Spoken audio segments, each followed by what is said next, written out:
Hello, everybody, and welcome to The Night Owl, a show that we do twice a week where we talk about all the latest in pop culture news, TV and movie reviews, gaming news, and just the general conversations of the day. For those who don't know me, I'm Price of Reason, and as always, here is with me my co host, Professor R2. How's it going, Professor? Hey, it's going all right. Things getting super busy around here. That's all right. Unfortunately, I won't be able to stick around for the whole night tonight. I'll be around for the next hour or so. But I wanted to make sure I got a little time in with Price, got some time in with the chat and everything tonight. So I'm glad to be here. And I got a super early morning tomorrow, which is always so much fun. So yeah, Now, glad to be here tonight though. there was a rumor that my mic was echoey. Does it still sound echoey? No, that sounds good. Yeah, Okay. I don't hear an echo. Oh, I pushed a button that should have fixed it, but I wasn't sure if it did or if it didn't. Yeah, it sounds good. Okay, cool. So, what was I gonna say?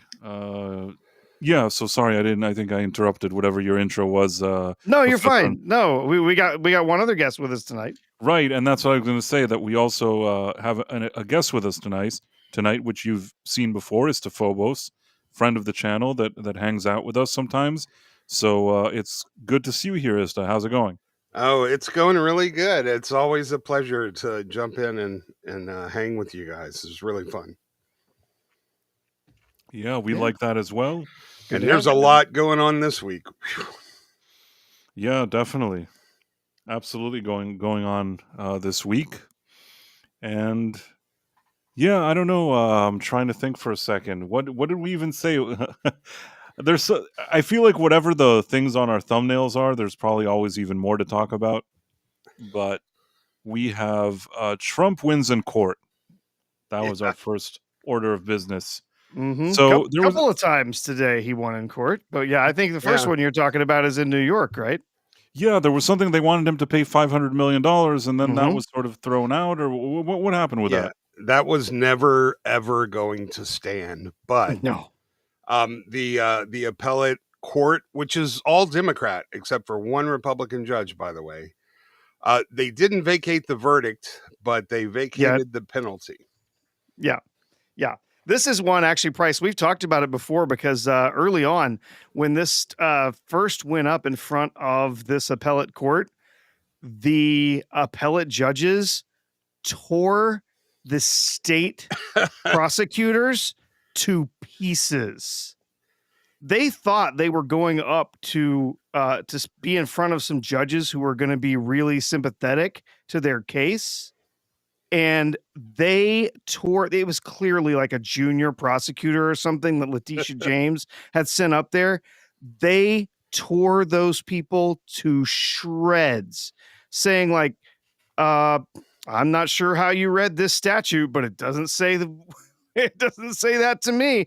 How did you come up with the $500 million settlement? Doesn't seem like that kind of damage was done. Can you explain why these damage, why you settled on this amount of money for these damages? Because it seems like there were no parties that were harmed in this situation. Can you explain, and just tore them to pieces. And so it was not a surprise at all to see this now come up where they've now, they've dismissed the penalties that were given. It was a $515 million in penalties that were supposed to be paid. But can't he still be given a different penalty now? So isn't it only like a partial win in the sense that maybe they said, okay, you don't have to pay $500 million, but can't they still give him a fine or something? They could potentially replace it with something. Yeah, they could potentially say, no, this is going to be the other thing, whatever. They could send it back to a lower court to say, you have to make changes, or they could continue on. There's yet another court in New York, one step up from them that it could go to. And before it would even go into like say another federal court or something. But if it happens with the state court, there's still another level it could go up. And honestly, I don't see how the actual charges stick at all in the end. But yes, there is the potential there that they replace that penalty with something different. But I don't think they would have vacated, just dismissed these penalties altogether if that was their intention. So I don't know. The courts can be mysterious sometimes. Judges can be mysterious. I don't know what you had to say as to. Well, they've already passed the amount of time for the injunctive relief to occur. So they've already had their penalties of not being able to do business in New York for 2 years. The man, they really, I forget the assistant's names. They tore her a new one. They're like, can you explain ever in the history of the city and the state that ever a case was brought where it was a civil case, there were no aggrieved parties, there was no financial law? Like they went down like 10 different things, and the answers were very weak. It's like, well, we're trying to prevent Trump's predatory business practices. Yeah, They're like, yeah. it's not predatory if nobody was predated upon. Well, we have to ensure that others in the future will not be able to commit such heinous crimes. So he needs to be made an example of. And they're like, Yeah, but you've never made an example of anyone else before yeah, for but they for they this. Why suddenly does this particular case, justify a civil case where no one was harmed, but we're gonna hit you with $500 million in fees? It was utterly absurd from the beginning. It was so clearly political. It's a political hit job, and of course, we know now Letitia James is in her own, hot yeah. water. So Yeah, but they did prevent it, like, because about 15 companies left New York and no longer do business there. So it exactly, they definitely prevented other people from doing any kind of business, which is one of the things they're concerned about. It really did have a chilling effect on the real estate deals that people were doing in New York. Now I read one thing. I'm not exactly clear on this. It said the reason they didn't vacate the verdict was to allow for an appeal. But if they vacated the verdict, there wouldn't be a need for appeal. Oh, they were allowing the state to appeal. So yeah, it could yeah, go up to the New York Supreme Court, but given the facts as in evidence in this particular case, I don't see them trying, because they're just setting themselves up for more embarrassment. And considering the fact that Letitia James did the exact same thing and they kind of have her dead to rights, like, I know it hadn't been litigated or adjudicated yet, but they have the evidence. She lied on her mortgage out. Like, the grand jury's impaneled. I think they have her dead to rights, at least enough to bring her to trial. yeah. Do you think that Man. there's really going to be something serious with these charges against Letitia James, or do you think it's just They Personally, no, I doubt it. I doubt it. To be honest, this whole thing with the mortgage fraud and stuff, me too? this kind of thing actually does kind of happen all the time, uh, and often there's really no harm in what's happened, other than the bank doesn't get as much interest as maybe they would have otherwise. There's some strange stuff that happens here, but it's something Basically, that does seem to happen a lot, and I don't see that even if something did happen, she certainly wouldn't be getting jail time for it. no, I but mean, what I'm it's not saying something is like that that. I think that they're showing her that they can be petty too, and Yeah, oh that's yeah. yeah, really yeah. Yeah, that's exactly what's what they're doing. They're saying, "Well, look at you. We did this, and you got upset, and you started, slapping us with all sorts of ridiculous lawsuits. We can do the same, right? We can also go and we can find records of you. Oh, look, you lied on this application. Well, guess you're a felon too. Let's go ahead and get started with this process." Yeah, there was some talk about making her pay sort of some financial and procedural penalties to the extent that they made Trump pay. They are, but here's the thing: I'm very torn. Like, I'm getting awful sick and tired of all of this warfare on both sides.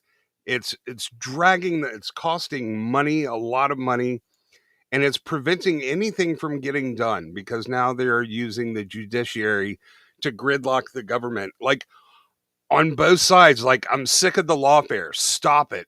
But on the other hand, the previous administration needs to be held accountable to some extent for some of the absolutely egregious shit they did. Like, basically, they were running the country through committee for an entire term while the president was asleep at the wheel. And I feel very strongly that someone needs to pay for that. Mm-hmm.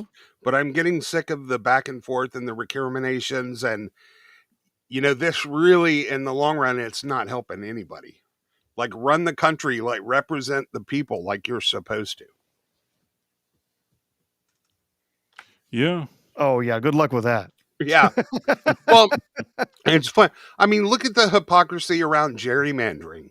Like, they're acting like Texas was the first state to pull any sort of thing, and they're actually legally obligated to redistrict. But they won't allow you to address the really, like, look at an electoral map of Maryland or Virginia, California. It looks like a Jackson Pollock painting, not like a county map with nice, clean congressional districts. Oh yeah, it is absurd for them to start saying, well, Texas is trying to break the rules and redistrict their state. When you go and you look at all of these blue states, that have 38, 48% Republican votes and not a single Republican representative in the whole state. Yeah, and because they've just they've laid out these districts and gerrymandered them so that, oh look, here's all of these people out here that live out in the country. We're just going to make sure that we attach that big chunk of red voters to this really populated city with a whole bunch of blue voters so that their votes don't count. And they do that over and over and over again, and they draw these bizarro little messed up little districts, gerrymandered districts, and they've done it in states all over the country. Democrats have done it in states all over the country, and it's absolutely ridiculous. Yeah, and one of them looks like a little cat of nine tails, man. It's like hilarious. Oh no, it's like gerrymandering. Of course, we remember we got the name from someone drew a district that kind of looked like a little salamander. There's some of these districts look like there's like a snake that crawls its way up the middle of a state and catches a few fat rats along the way. There's one that looks practically like an octopus or a squid or something in the middle of it. It's nuts. It's absolutely insane. But they want to say, California, we're going to come for you. I'm going to laugh so hard when that ballot initiative fails in California. I am going to laugh so hard because that basically, hopefully will be the end of Gavin Newsom's political career. He's put everything behind this. Yeah. And I really want to see Jasmine Crockett get booted out of Congress. Oh, she's losing her seat, no question. Yeah. She would have lost, even if they didn't redistrict, she would have lost her seat. She is a joke. She's if you've seen any of the stories about her, her staffers hate her guts. Oh, she's lazy. She's this just pampered, privileged prick. And absolutely nobody likes working for her. She's an absolute asshole. Yeah, she went to her family's rich. She went to private school. All right, I do have a quick confession to make. It's semi-related, but before you do, Cool KT said the Democrat is the one that brought these charges on James, not Trump. Is that true? Yeah, I was gonna reference that. Yeah. So, maybe there's some more meat on these particular bones, and the Adam Schiff thing, there is definitely something there. And I do think we need to make an example for Congress, to stop doing this kind of blatant, everybody goes in there with a net worth of 200 grand. They make 200 grand a year and they leave with a $20 million portfolio. Man, that shit has got to stop. Yeah. But, absolutely. That is disgusting. Aside from term limits, I think this is one of the most important things that we could do as far as our representatives in both the House and the Senate is to make sure that they're held accountable when they are clearly involved in insider trading. They Yeah. know that some regulatory thing is coming down the pike, some new law is coming, some funding is going to be shifted to a particular company because they're going to get a contract from from some federal organization, and so they start throwing their money around in because they have insider information knowing that that's going to happen. And yeah, so they come in worth a few hundred, some of these people, a lot of them, they come in worth few thousand, few $100,000, and they leave as multimillionaires, and Yeah. it's absolutely absurd. Didn't Yeah. they put Martha Stewart once in jail over like something For far less way than that? less, way Yes, less. yeah, Yes. but that was legitimate. That was what they legitimately referred to as insider trading. So what that means is that she received privileged information about a company, about their finances or something like that, and so she was then making moves, buying or selling, trading stock in the stock market based on information that was not public. What what they're Isn't saying, that what most this of Wall Street, though? I always feel like that's what they all do. well, It is. there is It and is. there isn't, but there's also you got to realize there's a lot of collusion that happens, and that is not illegal, right? So Yeah. if one company says, or no, one set of traders says, "Hey, we're gonna pump this stock up, and then at this number, sell," and they can do that. And technically, there's not a lot of rules preventing them from doing such a thing. It's called a pump and dump. It happens, but if if they don't break the rules in certain ways, it's totally legal. Yeah, it's like any other law. You find the loophole. Like there is implicit price fixing. Explicit price fixing is not illegal. But if one company sets a price for their boner drug and the other company, without talking to anybody else, sets a similar price, that's legal. And you find that kind of implicit stuff all the time. Yeah, absolutely. But make no mistake, if you did what Adam Schiff did on his taxes, you'd be getting 20 years. Like no doubt. It's not like there isn't a two-tier justice system for the people in power. And you think anything's going to happen to him? Probably nothing's going to happen to him. Schiff may like I can't remember. Didn't he? Was he the one that turned down a Biden pardon? I think it was Schiff. He was offered one and he turned it down. Um, Listen, I'd love to see them go to jail, but I would be happy if they just ended their political career. He's close to retirement age Yeah. anyway. Oh, he's Yeah. and he's scum. Yeah. He's, So yes, but of course he's a No, elected in if they- California, so yeah. he's it always surprises me how these kind of politicians, they don't know if they're going to do that kind of stuff to one guy that somebody can come and do the same thing to them. Yeah. Because the kind of stuff that they were pinning on Trump in New York, some of the stuff was the kind of stuff that any probably person or business person you start picking, going through their documents, you'll eventually find something that you could claim that wasn't this and wasn't that. I think that based on what I saw, a lot of the stuff with that Trump stuff seemed kind of exaggerated, or at minimum seemed like stuff that a lot of companies and a lot of people do. So. Well, the Trump stuff specifically not only was exaggerated, but it was sort of unethically gathered and pointed in his direction.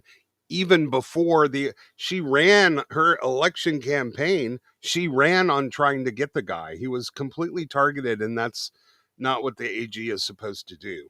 absolutely, yeah. So, but I do want to say this just real quick, man. I've always thought that Marjorie Taylor Greene was an insane nut job and just a lunatic, a maniac. But I had a chance to meet her. And man, the woman is intelligent and measured and well spoken and thoughtful. It blew my mind, but I realized she's just like Jasmine Crockett. She's playing a character on Capitol Hill. Who are you referring to? Marjorie Taylor Greene. She looks. MTG. I'll keep Yeah. my comments to myself. Then she Well, doesn't make a good impression on me. I'll tell you that. No, she doesn't, man. I would have put all my money on the fact that she's a lunatic, but she did a interview with Megyn Kelly. That's online. You can go check that out. was I'm sort of starting to realize that everyone in Washington is playing a character. That's not really look at Jasmine Crockett's not ghetto, but she get up and she'll talk about, we gotta stop them guys. Like Trump's all nothing is what it seems in DC. That's a given. But I have to say, Absolutely. as she gets on more committees and sort of rises in credibility, like I actually think she has the potential to be, one of the better members of Congress. I know that's what I'm saying. I'm sticking at it. Never in a million years I thought I'd be saying this, but she's not a lunatic. She doesn't believe in Jewish space lasers, and I don't know what the act is for. I didn't actually have the balls to ask her why you act like a crazy woman. Um, but if you just listen to her talk policy, she's quite measured and reasonable. And I have to say, it's certainly, I'm not sure she completely won me over, but she certainly opened my mind. Wait, are you saying we don't have Jewish space lasers? Um, no, man, they're Oh. everybody. There were some I'm Jews. disappointed No, now. there were some Jews involved. It's physics. I mean, Oh, come on. okay, But yeah, it's yeah. not just Jew. Oh, okay, yeah. There's some Catholic space laser in there, Protestant space laser. But it's physics, so you're never gonna not have Jews involved. Shit. Oh my God. I went down this whole rabbit hole with somebody some time ago about talking about painting their roof blue. Have you seen Me this? not. I just want to answer Sean Green here. Me not preferring Marjorie Taylor Greene is not making me a beta. I just don't like her. I don't prefer her. That's my personal, Oh, opinion. she is I'm not I'm not likable. ripping on somebody. If somebody likes her, you have a right to like whoever you want. But no point in trying to insult somebody just because I think that I don't especially like her. But that's my opinion of her. Oh, she's still not likable, but I'm saying she's not a kook either. Like she's a politician, a real one. So She just plays one on TV. yeah, Trump to a large extent isn't really who he looks like he is either. Look at what Bill Maher said. He's like, Trump's not a crazy person. He just plays one on TV. Mm-hmm. I'm sure all of these people have more of an act, but I don't know. She just, I just don't prefer her act. There's a few. Listen, there's a lot of people in Congress and whatever. I don't have to love all of them. I honestly, most of those people, I don't even like them, and most politicians, I don't especially like either. A lot of them have acts. A lot of them have whatever they do. Well, For me, politicians has always been something that I kind of tolerate. I don't have any kind of. I'm not like a cheerleader. I don't sit around. I don't have posters of politician on my wall. I don't sit around like sleep, dream of politicians. Growing up in the past, you thought politician, you didn't exactly get excited.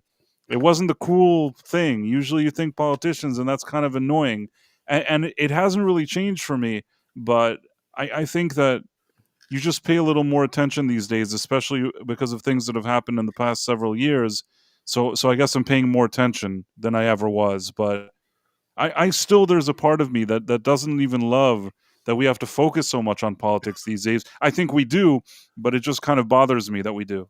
oh yeah, I was just thinking today, like, think of since the day Trump came in office, like every day is jam packed full of something or other. And it used to be like we'd go weeks with nothing of note happening, at least in public.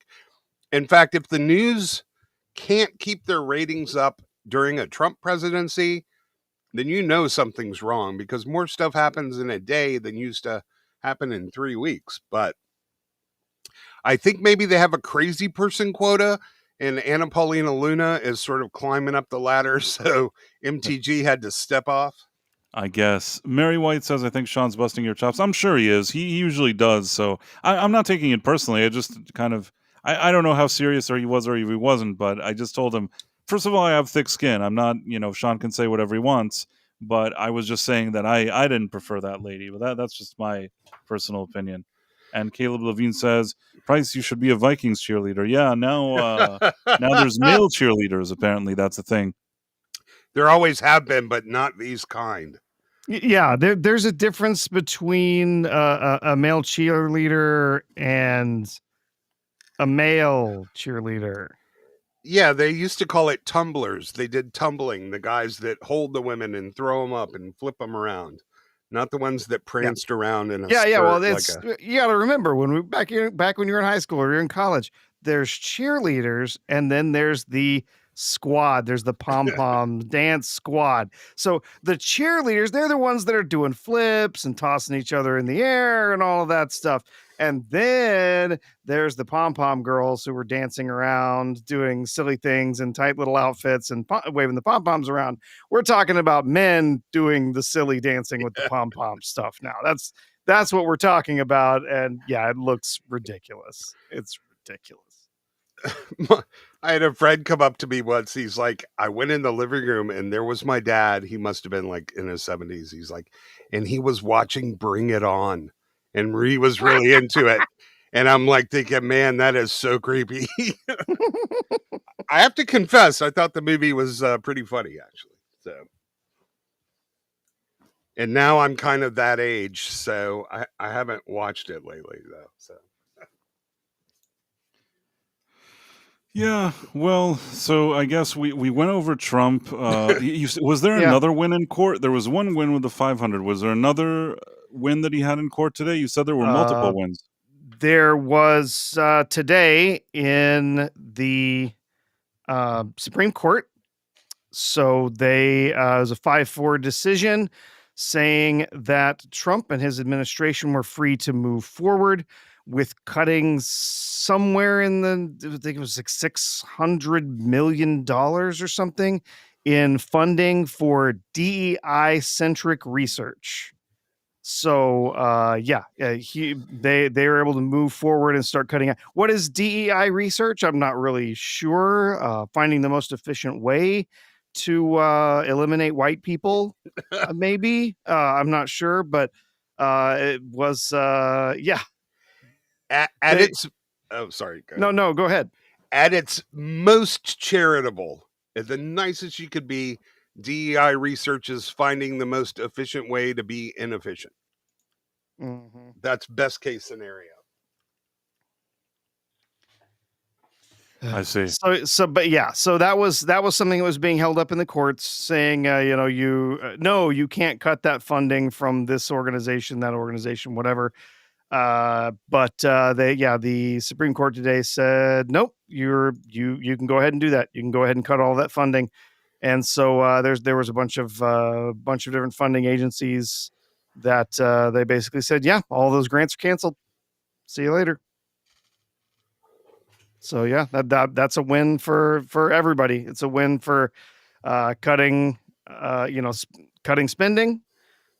It's a win for getting rid of those programs. So there was another win recently saying yes, it was legit to cut DEI programs from schools as well. So.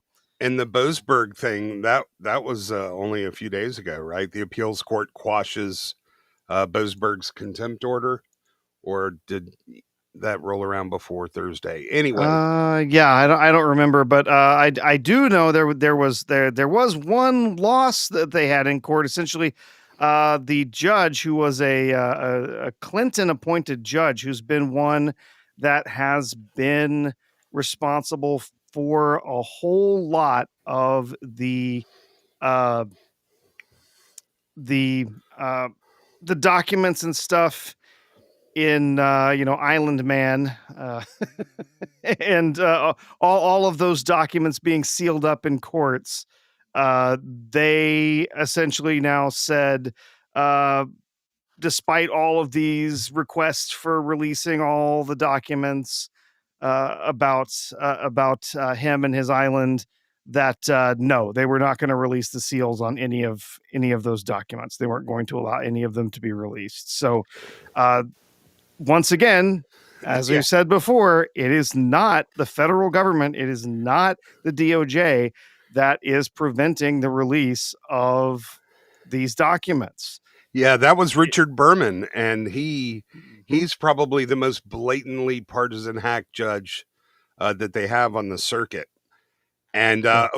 but listen, of course they're in the files themselves. Of course they're Right. not going to release them. Probably not. Yeah. Well, and we know Clinton is. Oh So yeah. yeah, it still blows me away to this day. Yes, I want to see as many of those things released as possible. I think at this point, as long as we are ensuring that the victims are protected, release as much of that stuff as you can. The problem is a lot of it is under seal, and the federal government can't just decide, hey, we'll just release this stuff. It's under seal. It's under court order. They can't do that without themselves being opened up to, all kinds of different lawsuits, all kinds of different legal issues. And so it's under all of these different, federal and state judges that are saying, nope, it's all under seal. You can't have it.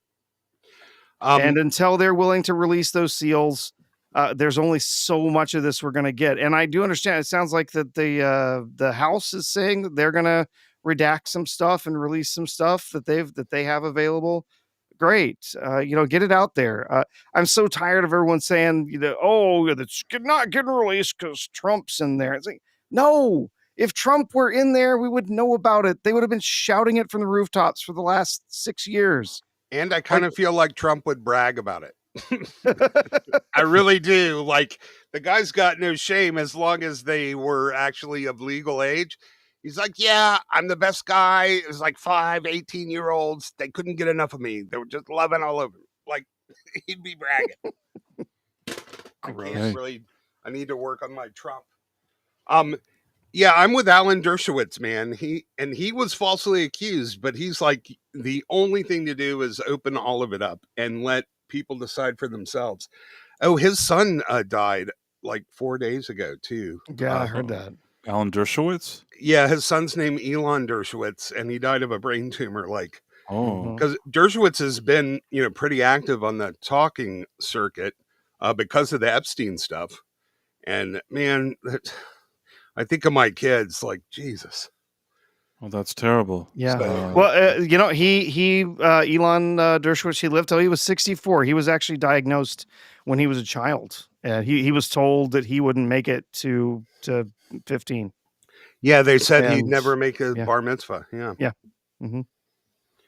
So that's pretty 14, I guess.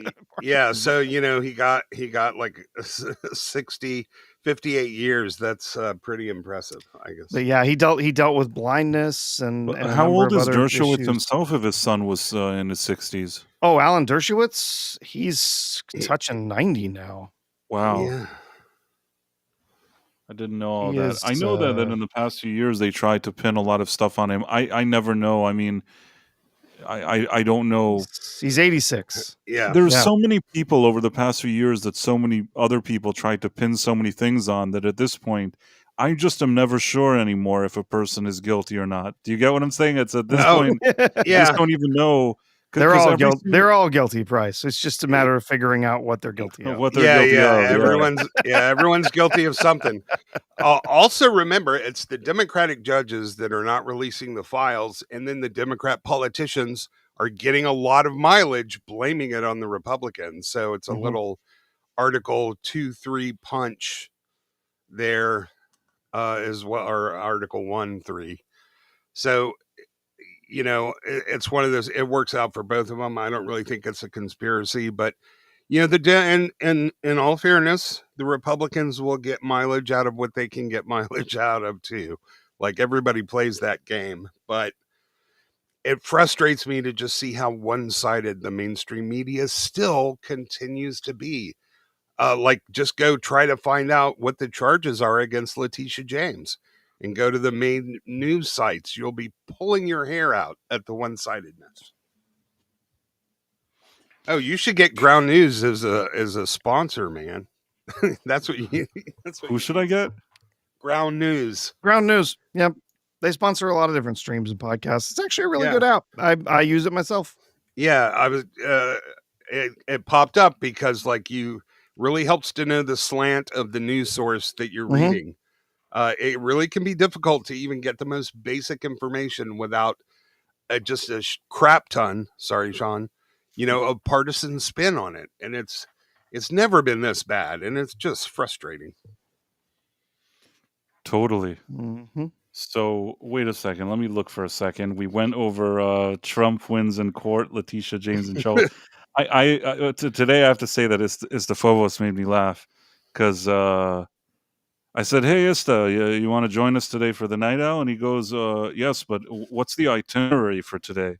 And I genuinely, I think I sent him back like an LOL.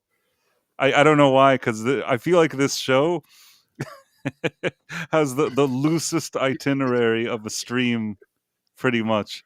There's a few general things we talk about, but sometimes we just kind of go off topic, end up in a lot of strange places. I mean, we did our best now with Trump and all this other and Letitia James. We did do our best, but Professor can confirm that sometimes we just completely go off.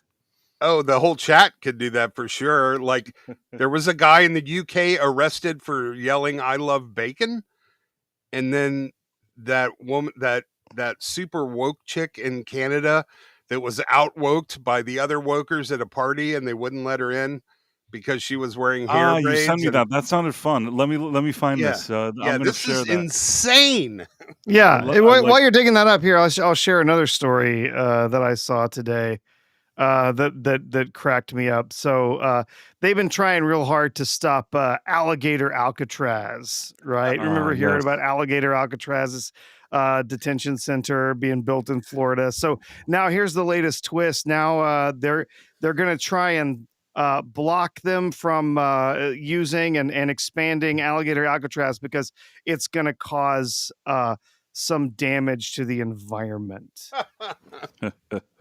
I don't know why they don't call it Alcatraz. It just seems I mean, it makes sense, right? But yeah, so they're saying it's if they expand it any further, it's going to cause continued damage to the environment there, and so they have to abandon that facility because it's violating environmental laws in Florida. This is alligator Alcatraz, by the way. It's a whole bunch of temporary buildings. The thing is that when they called it Alligator Alcatraz, I feel like they were trying to say that it's something bad, but it actually sounds like a cool name. I shouldn't think that, but it sounds like a cool name. What am I going to tell you? Well, listen, those facilities are really nice. They're like 10 times nicer. They actually are than most of it, and they're acting like it's Auschwitz. Oh, can we say? Yeah, but they've run cameras through there. The Congress has gone and visit. It's more air conditioned than almost anywhere in California and New York, man. I mean, Thanks, man. We like you too. Reach and 842. Yeah, and they're not holding people in these facilities for for the next decade. This is not some sort of the people, the Democrats keep calling these concentration camps. People don't stay in this facility typically for more than a couple of weeks. Yeah, it's an airport hotel. They're here to be processed and then put on a plane. There. That's it. That's all they're there for. Right, and they make a big deal about it being right next to a military airstrip. Well, that's actually good. So that's because all we have to do is march them over there onto the airplane, and whoop, they're gone. Don't say march. But really, because the whole thing is surrounded by swamp and gators, the guests or the people are sort of much more free to move around. They have a lot more open space because they know no one's going to run away. So, man, if I had to be confined somewhere, I'd probably pick that place. I mean, granted, they're there to get deported. I mean, it's like when the congressman flew to El Salvador it's just they're such. He went to cry over that the Maryland man, the Maryland dad, Maryland dad, yeah. The one that his wife didn't want anything to do with him. But Caleb Levine says, "I like Gator Gitmo." I think that Alligator Alcatraz has a more serious vibe to it. Gator Gitmo it should sound serious, but somehow it doesn't sound as serious. Well, Gitmo was always like a little. It's sort of like it's a little bit of a too cute a name to begin with for the kind of Considering what it horrible is, the place. name is rather cutesy. Yes. Yeah. Yes. Sounds like something they'd call it on Sesame Street or something. Yeah, it's kind of like shingles, which is a horrible thing, but it's just a cute little name. Like you wouldn't think it's that bad, but you You really just don't got want your- shingles. You got yourself a little case of the shingles. No big deal. Well, Ista wanted me to show this woke woman in Canada, as he describes her. And I actually quickly looked at it, and it seemed amusing, but now we're all going to watch it together. I was in a hurry when I looked at it, but it seemed funny. Are you ready? It's ironic, that's for sure. Okay. Here we go. Everybody, I'm at the Boston barbecue right now. All my friends are in there. But I guess supposedly since I have wool in my hair, I'm not allowed in. And there's a big voucher thing that they want me to read and sign, and they want to give me, they want to refund my money and not let me in. And I just paid $60 and drove all the way from New West. And I also just drove all the way here from Headley so that I could be here last night and got home at 4 o'clock in the morning. And now I can't get in because of my hair. It was included in when you bought your ticket. It was included. Our culture appropriation policy was included when you bought your ticket. When you in the description of the event. So it is something that was put out ahead of time. And so I apologize. I don't really understand. So you're not letting me in because of my hairstyle? Correct. Yeah. So, if it doesn't align with a culture that I am Vikings. Vikings have dread. So If you want me to go debate everybody in there on whether or not Vikings or Celtic people can have dreadlocks in their hair, I will do it. I will debate your whole freaking system. I'm not here to debate. Yeah, but this is retarded. I just drove 5 hours to get Ooh. Even that, Yeah. I don't want you in the venue as Oh my well. So gosh. it's like we're having a couple Hey, different issues here. like, We're having cultural this is my appropriation buddy issue, right and here. we're Like, also having an it's issue probably with like. So it's like an I LG can't whatever get event. Oh yeah. They don't Two want S her. LGBTQIA plus plus plus plus. in because I have dreadlocks. Right, They're but trying to because show of me her that hair, it's they're way saying she's too- culturally appropriated. Appropriation policy. Yeah. Yeah. Imagine And well, people and then she being used And I'm the totally R just word, shitting on right now. and so now they really hate Wow, her. crazy. right. That's it. That was the last straw. But you know what? So everybody People like else, this I have done this to themselves. You know what I mean? Oh, exactly. This That's is- what makes it so I funny. don't get this. The That was the really left eat their own. They do it all the time, weird. You know what? I don't and want that. the people who cancel are frequently end up getting canceled themselves because they set up these rules that nobody can follow because they're not rules. They're just these things that are constantly changing and you know can be manipulated by Wait, whoever wait. wants to Wait, manipulate. wait. This is funny. Hold on. I would rather go in and not have to make myself look like a total retard because I've been camping for like. You're also using the R word on this and trying to look good. Yeah, that's also a thing. I'm allowed to call myself whatever I want. The word retard is just not okay in the world and in this venue. So we'll give you your money back. Okay, well, I at least need to tell my friend. No, you can't. There's no entry. My friend is finished. Yeah, it's like a clash of the woke. Wow, I'm gonna blast this everywhere, guys. I can't get in here right now. They're telling me I need to take my hair out. Now she's doing like a I've been Karen to the camping all Karen. weekend. This is just My it's hair like looks shit. I haven't washed it, and I can't get into the event. I feel like it's like a paradox. because I No, have it gets gray better. hair in Celtic Better than dreadlocks. this? Yeah. She said she finally Does this says. seem fair to Oh, you listen. that I'm being discriminated? Does she use the FA word? No. We just don't allow. We don't allow the hairstyle in here unless you're You know, part of. in it, Here's your refund. in addition to them making up the rules as they go along, Sorry. I paid more than that with the You bought the they- event, right? So they demand you're regularly supposed to go 100% through compliance that app at to all do it. We're times. just trying to Yeah. give you cash, so it's a little bit So- easier. There's $60 here. She And again, actually this is kind of offers like to the end cut of the her road. hair off, So, like but they have well, already nothing's gonna change. excommunicated her, This is and your there's refund. no What if going somebody back. comes with There's nothing. what if She like wants somebody to comes cut her with hair. braids in their hair? She will offer If to that cut is her not hair to with get their in. culture, if They they have are already appropriating that culture, they will be asked. I'm native as well. I can have braids in my hair. I braided my hair. It doesn't even So look like a she dreadlock is anymore. out of the I woke already club. met you halfway. I Like, put it in a braid. Is she Again, doing the an gift is not Elizabeth going to Warren change. I now? have your refund here. Oh yeah. She tries like two Here's your Tell things. refund. everybody like Yeah, why the Native It's like she was American. Native because I American, have but a then it didn't hairstyle. help. We That's my need to keep hairstyle. this area clear for people to come in. Okay? I wonder So if I'll she'll just have have the to- self-awareness No, to apply I'm what not gonna happened to just her leave. I'm gonna tell I every do single actually person what I'm gonna she do. does to Oh, no, them. you can do that after the side. I just need this area clear for people coming in and out. Yeah, but I'm very clear. I'm going to tell everybody how you've treated me today. Yeah, no problem. Actually, no. Can I? Do you guys have a manager that I could speak to? Karen. Manager. Manager, I want to talk to the manager of your 2S LGBTQ. That was trying the to woman with the out-Karen the blue hair Karen. that you just talked to. The manager is literally a blue-haired. I'm being discriminated against. Like it's like as if I'm being accused of discriminating against other people or something because Here's the because of thing my hair. about it is, you want to video this or no? Well, yeah, because it's totally unfair and I'm being discriminated So the against. Birdhouse is committed to creating an anti-racist environment. I'm not We racist. recognize that racism does not only present itself My in the family form is of black floor, and native. hate speech, or My cousins are half black and my other cousins are half Are you native. black? And I'm Jewish and Celtic. And Celtic people have dreadlocks. We're Vikings. I am allowed to wear dreadlocks. Yeah, She was she's a native. Jewish She was Viking. Not according to Native them, you're American not. and black.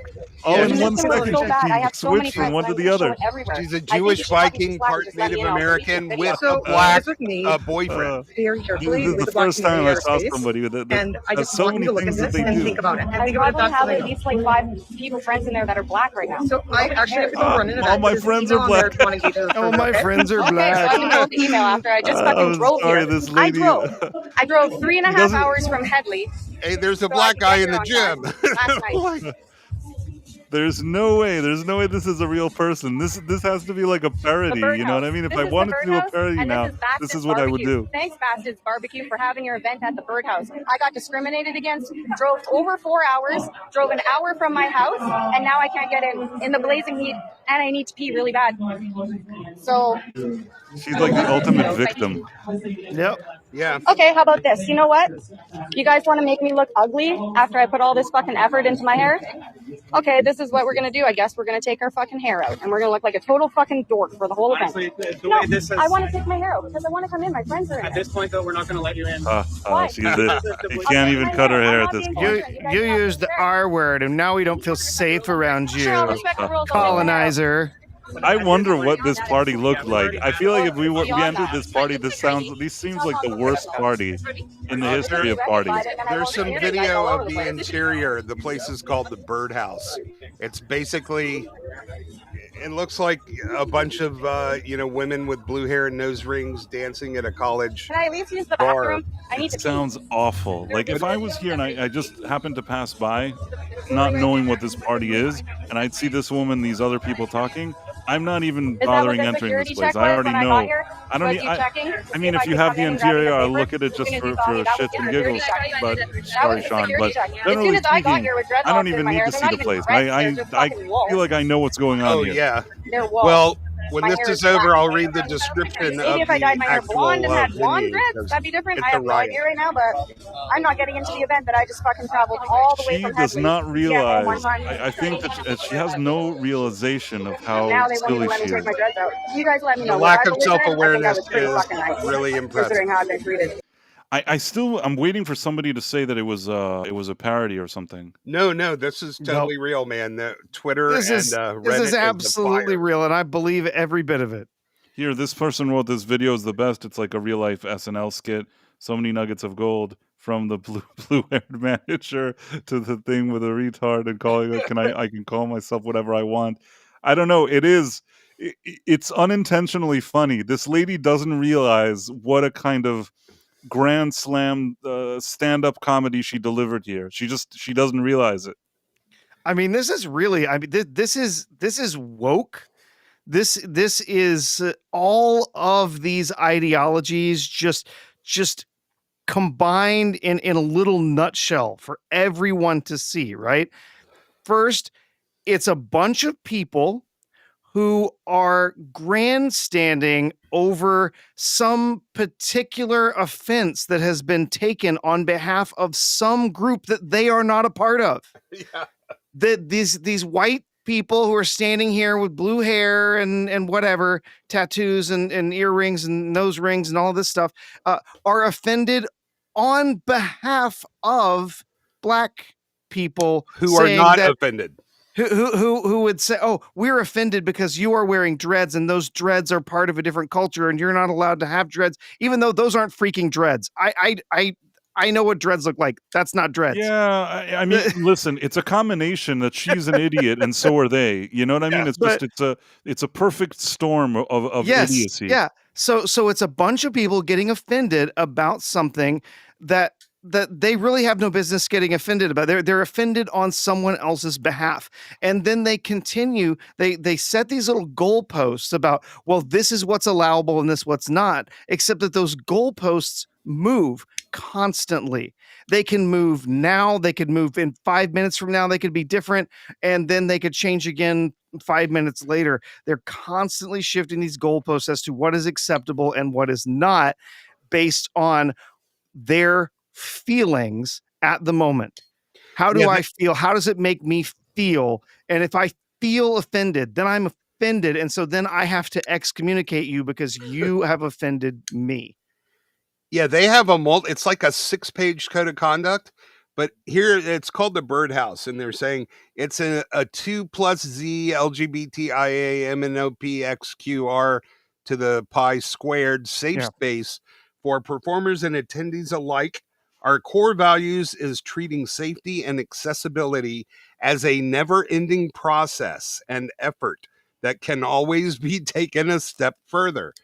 We have a code of conduct for the space that applies to everyone, guest performers and staff alike.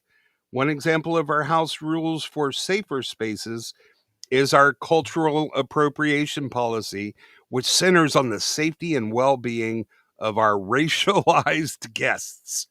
It takes a lot of intentional discussion and workshopping with the community over the years, but upholding these standards of cultural sensitivity that go beyond the status quo is something that means a great deal to us and has helped us build trust with our communities. I don't think it built trust for this chick. Yeah. Yeah. And so literally, so they say all this stuff. She could show up. Everything's cool. She's been part of this group for decades. She shows up wearing the wrong hat. She's wearing a hat, and somebody at the event says, "Oh, well, that hat was worn by such and such group. You can't wear that hat in here." And then that would be all that it takes for that person. They have now then violated this safety that they're trying to spread among, the everyone there, which the whole safety thing, oh my God, I read an entire book about this whole concept of expanding the idea of safety out into the world from what it really means and into the world of feeling safe. Where did this thing take place? Just because somebody's asking, I'm curious too. But go on. Sorry. It's in Vancouver. It's called the Birdhouse. It's like a, it's a safe space meeting for parties, art, social gatherings, and festivals. Yeah. So sorry, Professor, go on. No, it's okay. It's just this whole concept of like, oh, safe spaces and all this stuff. It is patently absurd because what it says is you are never ever going to have your feelings challenged in any way. You are never ever going to be in a situation where you are going to feel as if what you feel is contrary to what someone else feels. That's the final extension of it. That's where this safe space goes, that you can never have your own thoughts and your own feelings challenged by anyone else. So the only way to do that is that you are always constantly affirmed in everything that you do, in everything that you feel, all day, every day. That's it. And so in that kind of a situation, quite literally, you can sit there, someone could tell you that you have a tooth that has fallen out of your mouth. You've lost a tooth. This is a truthful statement. They're telling it to you because, oh my God, you lost a tooth. You need to go see a dentist. But if that hurts your feelings, if it makes you, if their statement to you makes you feel unsafe, they have now violated you. And the whole concept extends out even further into saying that, and many of you probably heard this now, that words are violence, Yeah. right? And so now you have violently assaulted someone because you spoke a truthful statement to them out of your own concern for their well-being. But since they decided that it hurt their feelings that you said this, that you observed this, now you are guilty of assaulting someone just for making a factual statement. And it's absolutely maddening how far this goes out. Yeah. It's wild. Her hair doesn't even look like anything special. I mean, this No. is nothing. This is cultural appropriation of hair. Also, besides, I don't care what people do with their hair. There's no trademark. There's no trademark. You can do whatever you want with your hair. I think that saying that you can't do it because, let's say, there's a certain hairstyle that some people think that is associated with a certain group of people. I don't think that there's a monopoly on how you do your hair. You know what I'm saying? And I didn't look at this lady and think, oh, well, if I saw her from just walking by, beyond the fact that she's a weirdo, I wouldn't say, oh, she's a culturally appropriating. She's just had some stupid haircut. Who gives a shit? You know what I mean? Sorry, Sean. Yeah, there's three things. One, she could have been allowed in, and halfway in the middle of the party, somebody could have decided that she's appropriating something and they could kick her out. Yeah. The second thing is they'll, like watch them, they will just destroy you with how inclusive they are excluding people with their inclusiveness. Yep. But the one group they'll never listen to is the one they're speaking on behalf.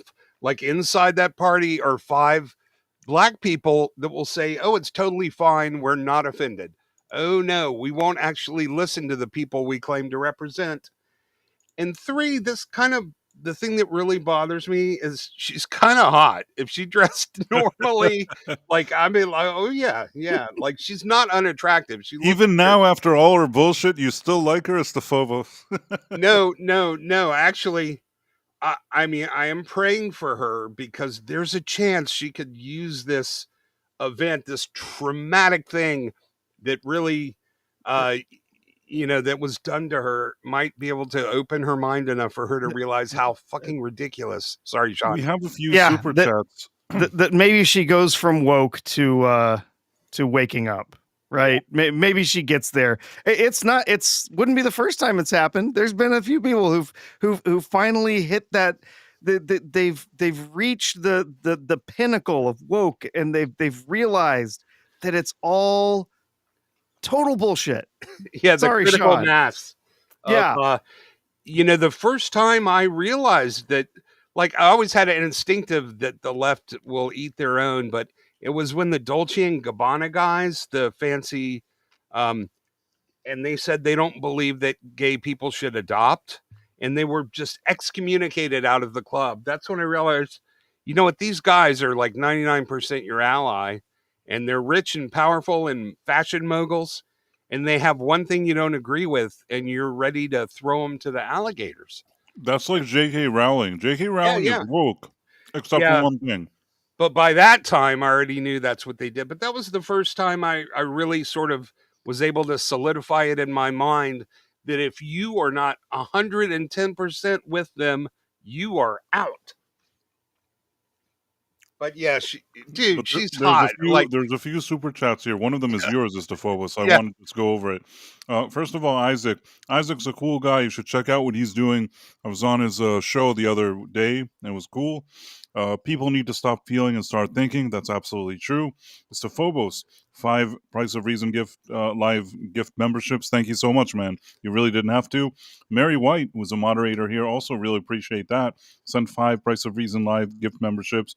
Totally appreciate all of that, and I appreciate you guys even beyond that.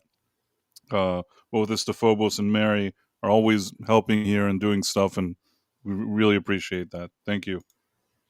What are you eating, Price? That's not important right now, Mr. Phobos. Okay, I thought it might be. You know, I'm eating a sandwich. Last time, when Mr. Brown asked me and I told him, I started asking a million questions. I regretted ever saying it. So I told Okay. myself after that day that moving forward, I'm probably not going to say anything.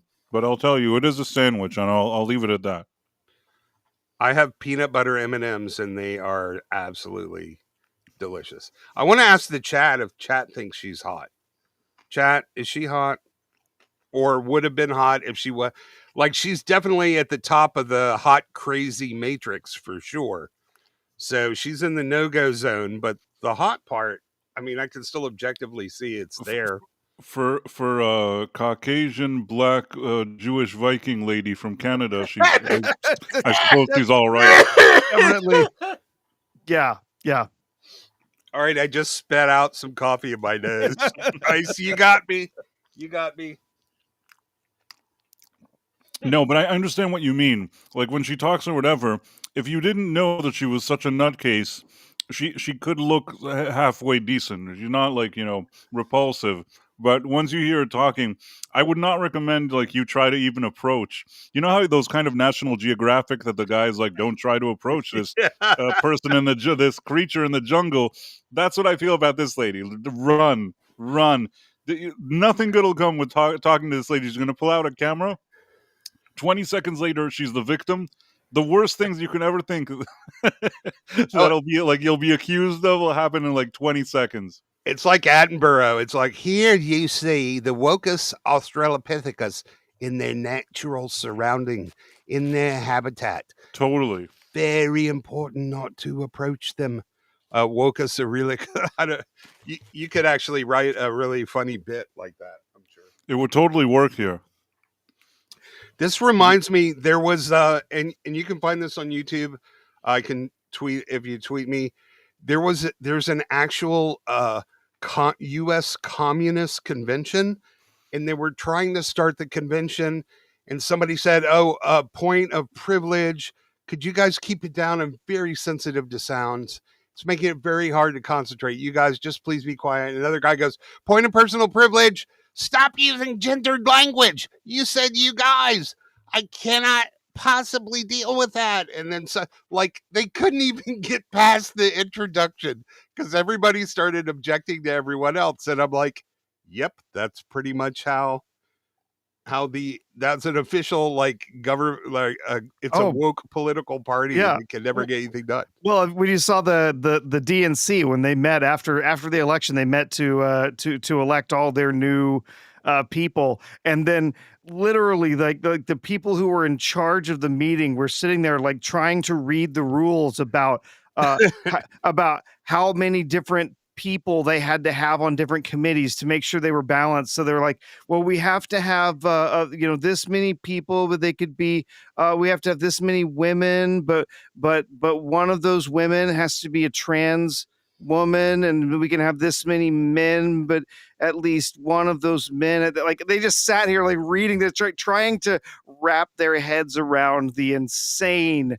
just completely like you said, just it's gone critical, right? It's just at the top of woke, where they're like all of this stuff that they have to go through to make sure that they don't offend anybody, and every single possible interest group is in every single committee, and it was beyond hilarious. Yeah, and they knew the rules, but they couldn't do the math. So you actually you said it yourself. It's like the flat earthers. All the stuff they believe in works individually, but you put it together and it's all conflicting with each other. So like they knew the rules, but they were unable to do the math to make it work. It's like, So we need the equal men and female, and then one non-binary, and then one half trans person has to be. And there's like, is anybody good at math? It was just Yeah.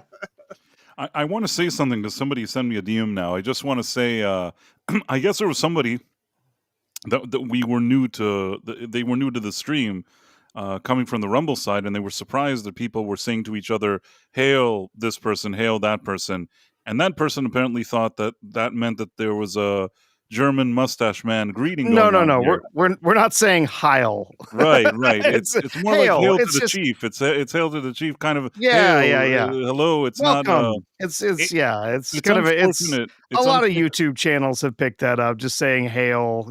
Just welcome. Kind of a thing. I think it really got popularized by Nerdrotic. that was Uh, Doomcock started. Was it Doomcock? Yeah, Okay. it's good for when you enter a stream and you really don't know what to say or how to open the conversation. It's kind of become the standard greeting whenever you go into sort of our fellowship kind of chat. So that way, even if you're uncomfortable, you don't really know. You just say hail. You'll get 20 people that say welcome and hello and hail back, and then you can kind of start getting more comfortable along the way. Yeah, I Like mean, I'm hail trying to and think well met. if many years ago, because I was actually one of the early people to watch channels like Nerdrotic and even Doomcock. Many people don't remember this, but there was even, they had a show together. But that's really, old news.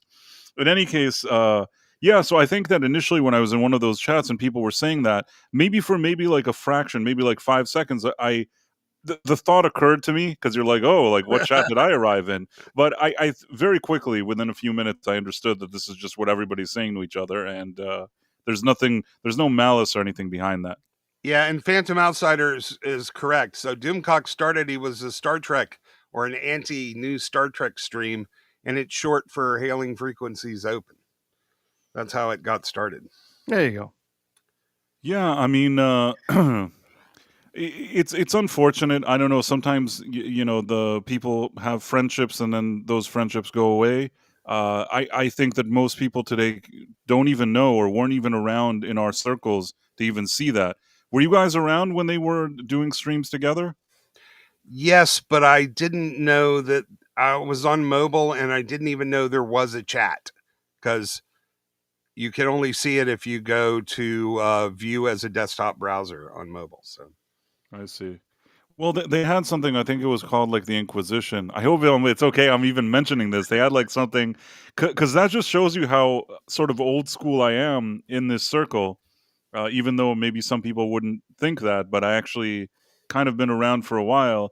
And yeah, this was a time that I don't think that either of those guys had even 100,000 followers. I think that when I started listening, to channels like that, or even being in whatever circles, tens of thousands. Same with Critical Drinker. Critical Drinker. I remember the day that he got 100,000, and that was after I was watching him for a while, and he got 100,000. And he usually didn't show himself in videos and he also didn't do like those kind of open bars there. None of that was happening. And I think he did like at the end of the video, he's kind of standing on this mountain and thanking people. And I remember all of that. It seems like lifetimes ago when you think of these guys now with their millions of followers. And yeah, I guess sometimes people partner up and they work on something, but then sometimes maybe things don't work out. yeah, I think Jeremy ended up. He just started flipping out about Doomcock's rumors. It's like, dude, how many times can you say Kathleen Kennedy's going to No, I resign? know it wasn't Jeremy. Jeremy actually, from what I remember, again, this is Geeks and Gamers at the time. I don't even know if they had 100,000 or what. Like they had less also. There was a time that I guess Doomcock actually met in person with Jeremy, and I believe that they even did a video or something like a Yeah, car video, from what I remember. And what happened is that they were cool with each other. They didn't have issues. What I recall happening, I can't believe I probably shouldn't even be talking about this, but what I recall is that something happened on one of those Friday night tights, and I think it was actually Ryan who said something that he didn't like so many rumors or something like that. This ended up erupting into some kind of bigger fight and bigger argument, and ultimately, I guess, you know, it sort of put a damper on friendships and uh, and stuff like that, which is kind of a shame. I don't have any ill will towards anybody, and generally speaking, when you see people working together and doing stuff, uh, seeing them not get along is actually not always fun. So, but it is what it is. Sometimes that happens. There's nothing nothing you can really do.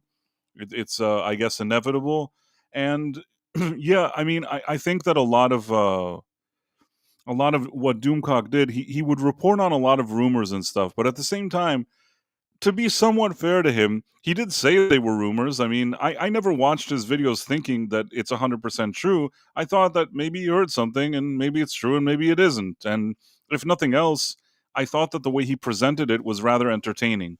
At the same time, I think that once words were said and things kind of spiraled in whatever direction, sometimes then beyond what was the original issue, people then say things to each other and it takes on a life of its own, if you know what I'm saying. Yeah, it's Like very the initial uncomfortable. argument becomes secondary to some other more serious things that are said between people. And I'm zooming out here, just in general, in arguments in life.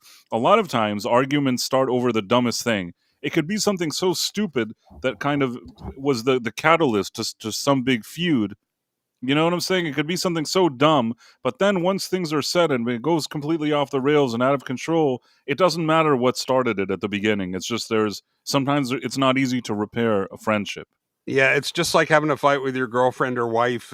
Tempers get heated, and then you say something you wish you could take back, but you've already crossed that Rubicon. Yeah, I mixed up Ryan with Jeremy, which I sort of Tim Hayes, Doomcock is more of a character than an actual person behind him. He is, and I studied film, and I can appreciate the kind of production at the time when he was making videos and he's kind of in his lair and he's talking, and with Harvey, he does different voices of characters. It really is, like people are saying, it's like he's putting on a show. And if you can appreciate the theatrical side of it, there's something to enjoy. It's quirky, it's different. And I can say that when I first saw it all that time ago, like I actually, I thought, oh, that's pretty cool. He's doing something. It's kind of quirky and fun, and it's the kind of thing you like seeing, online or on YouTube or whatever it is. And at the same time, any interaction I've had with him was always positive. I've interacted with him over the years. I've said before on this stream, and I'm not going to start proving this to Professor again, but Professor can confirm that it's true. I invented the slogan, Doomcock was right. cool. No, I actually invented it. This is no joke. I am the one that invented Doomcock was right. It's not that I tried to invent anything. There was just something that came out that at the time he was talking either about Rise of Skywalker or something, and he did a video, and it ended up shortly afterwards, something that he talked about ended up being confirmed. And I think that I just did like a hashtag and I did like Doomcock was right. And I wrote something and the tweet got a lot of interaction. And he himself also interacted with the tweet. And suddenly after that, and this was the first time, if you search like the history of Twitter, the first person to ever to say that was me, with people sharing and doing all that stuff. Then gradually I started seeing this thing popping up and people were like doing the hashtag and saying that to him. But I don't have, it's all perfectly fine. I don't need anybody to come out and tell me that I'm the best for inventing the slogan. No, that's awesome, man. That's Even though totally it was cool. me, I am the one that invented it. I don't need the props. I don't need somebody to come out and toot my horn and tell me that I did it, because I can do that myself. My gateway drug to streaming was Klobby, and so I'm used to everybody getting along and everybody being nice and well behaved. And God, I miss that guy. But it can be very uncomfortable when two streamers you like kind of start having a feud. I wish, I do wish everybody sort of got along a little better, but it is what it is. I myself have found myself arguing with people over dumb things. It can happen to anybody. I do my best to try to, mend fences. There was one time, I won't say which YouTuber it was, where I was annoyed at something and I said something to somebody and I probably could have handled it very differently. And that person got annoyed at me. And I think for a while, I didn't feel good about everything that went down there. And after a while, I reached out and I said, hey, I could have handled that differently. And yeah, things happen sometimes. Sometimes human beings are human beings and people can get upset at stuff. So that was regarding Doomcock. I've interacted over the years, whether it's with Gary or Jeremy or Ryan. Those guys, anytime I've had a one-on-one interaction, have always been nice. I don't have anything bad to say about them, and I've always enjoyed whatever interactions I had with them. So yeah, I guess what I'm saying is I don't have really any beef with anybody, and it's not something that I look for. Yeah, I've always maintained that, I don't know what to call us, but we're the anti-woke crowd. I always maintain that we need to have room for forgiveness and a path to redemption, or we're no better than the woke people that have been canceling everybody and destroying lives and careers for 10 years, over something somebody did in college 25 years ago on one drunken night, and all of a sudden their life is over. Like, we have to allow for people to change and grow, and there should always be a path to redemption. Yep. Unless you're Really, Desmond saying, how can Crockett you or build or Kathleen Kennedy. how can you build bridges when you make so many videos? I'm trying to think if there's even is there somebody that I'm like on bad terms with? I'm trying to think. I can't really think of Yeah, a eggplant lady. Oh yes, the eggplant lady. That is true. The eggplant lady. That is true. I forgot about her. But you know what? Even then, I haven't ever said who she was, and I didn't go out and make a big stink of it. I will say that I don't know even what happened to her. She seemed to have vanished off the scene. So, it wasn't even a situation where I'm still encountering her every second. She's on the scene all the time. I really have nothing to do with that person. At the end, I don't want to say karma because that's maybe too big of a word to say. But I guess somehow things ended up working the way they needed to work. She kind of when you're that type of person, like she wasn't the eggplant lady. She actually was just a lady. It was that I was put in a group with Mr. Eggplant. Yeah. I didn't know how else to say it. Right. No, it was a guy that I think he was called Hugh Jazz. and then he had like an like a eggplant emoji. It was so stupid. Never mind. In any case, that lady seemed to go off and do something completely different. And I don't have any ill will. I think that there's some places where I'm following her. I don't even think I unfollowed her.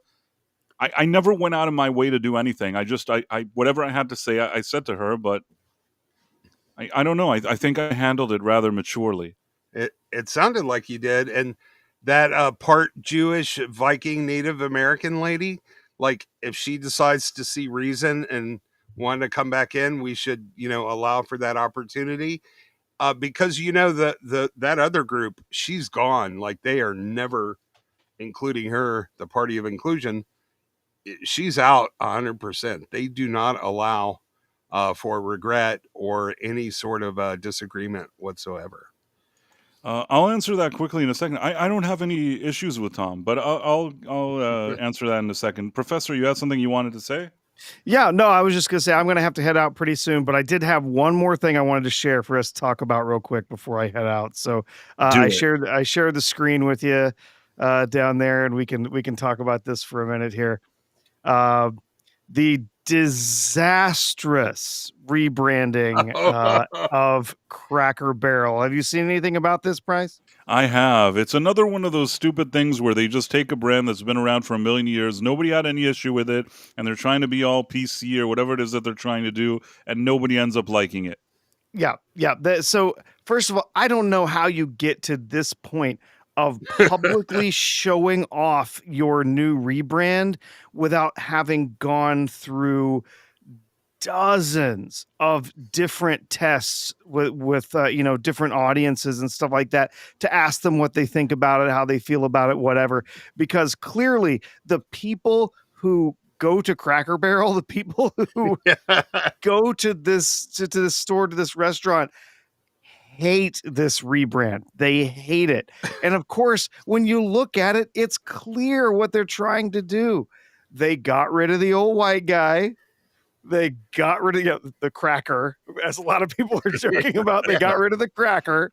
They got rid of the barrel, and they replaced it with this minimalistic little logo. But that's not it, though. It's not just that they're doing that. They've also announced there's a whole thing that they're going to do starting here just in the next month. They want to expand their diversity initiative. Oh, no.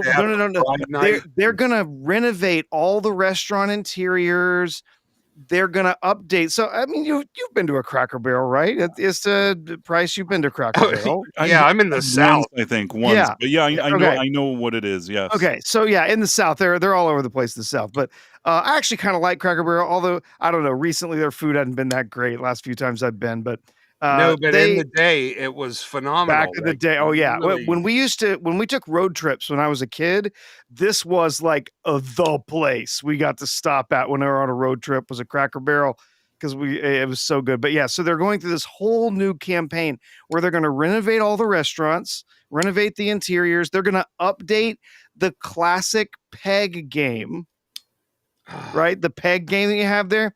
They're going to update it because if you remember, if you flip over that peg game, the classic peg game, it tells you, hey, if you have so many pegs, if you only have 3 pegs left, you're an ignoramus, whatever. Yeah, it has a little joking language on the back about how smart you are, about how many pegs you're able to get it down to in the classic peg game.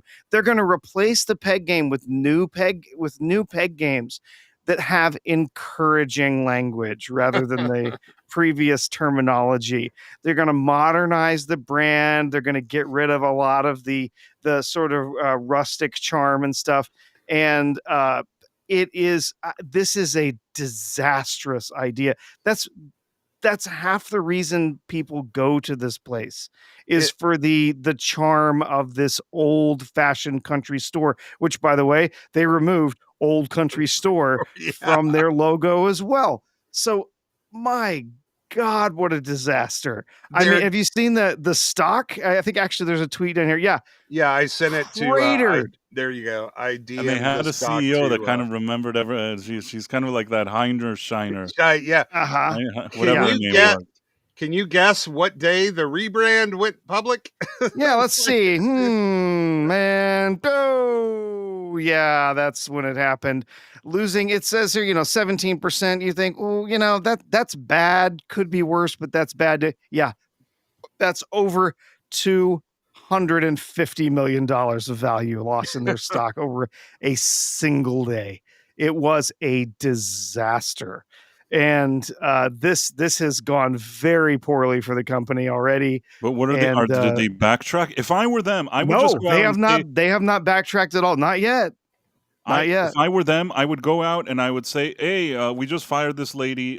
We thought about it, and this was a mistake. We've fixed it now. This is the logo. Everything is great. We'll see you all there at the restaurant. Bye."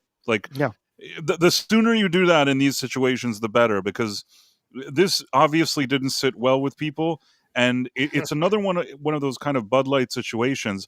The biggest problem with these kind of Bud Light, and it's not even just Bud Light. You could apply it to Lucasfilm, you could apply it to Marvel, to all these different places. It's this kind of feeling that you have a group of people that are currently buying your product. You take them for granted. You just say, okay, they'll always be there. They'll just buy it because they are our customers and they love what we do, and they'll just buy it, and nobody gives a shit. Sorry, what they think. Let's just change the logo. Let's try to be inclusive. Let's try to be modern. Let's try to be this. And suddenly all those people that you just took for granted, they're like, wait a minute. We don't have to give you our business. Screw you. And that's what happened with Bud Light. This isn't as bad as Bud Light in terms of I think that Bud Light did a campaign that was arguably worse than this, but this isn't a good look and it's dumb. And I think that companies should start being more, what word am I looking for? More aware. Observant. Yeah, observant, more aware of how they're treating their existing clientele. Oh, yeah. So I just saw a tweet. It says only one person can save Cracker Barrel, and it's Sydney Sweeney in a Cracker Barrel t-shirt. I feel like that's what's going to happen. The next thing you know, they're going to... Yeah, Elizabeth Quince was saying, yeah, they'll have to hire Sydney Sweeney. I was thinking, yeah, that's exactly. They need to go full on Carl's Jr. on this sucker. They need to they come into the country store and Sydney Sweeney's there eating a big old chicken Not fried only that, steak. she has to dress like in the most southern way. Whatever you think is like the most like southern, with like a shirt that's like kind of like Marianne on Gilligan's Island. That's how Sydney Sweeney should be dressed, like in this restaurant, eating Cracker Barrel. If they start running commercials like that, and she's saying how much she loves the old logo, and they like bring back the logo, and she's like caressing it and eating food there, looking dressed like I said, maybe they can minimize the damage here. She needs to just take a big old bite of a just chicken fried steak covered in that sawmill gravy, and a little sawmill gravy drips off onto her chest, and she's got to kind of take it off with one of her fingers and then lick it off her fingers. Boom, 50% stock. That's the only thing that can save them overnight. It's funny that's what she's become. Like companies that are in trouble have to call Sydney Sweeney. It's ridiculous, but it's true. And all Sydney Sweeney is doing is she's like, "Hey, I'm a woman. Why don't I just act like a woman?" She's an attractive woman. She's not the hottest woman I've ever seen, but she's definitely good looking, and she knows that she's good looking, and she doesn't mind the idea that, yes, I'm good looking and I can show off that I'm good looking, which is incredibly rare in Hollywood now. So she, she's out there just making her money. She's doing her thing, showing up, just being herself and having a little fun with it. And she's making money hand over fist. She's bringing brands out from obscurity with her figure. Yeah. And someone's it says Sydney Sweeney crisis management.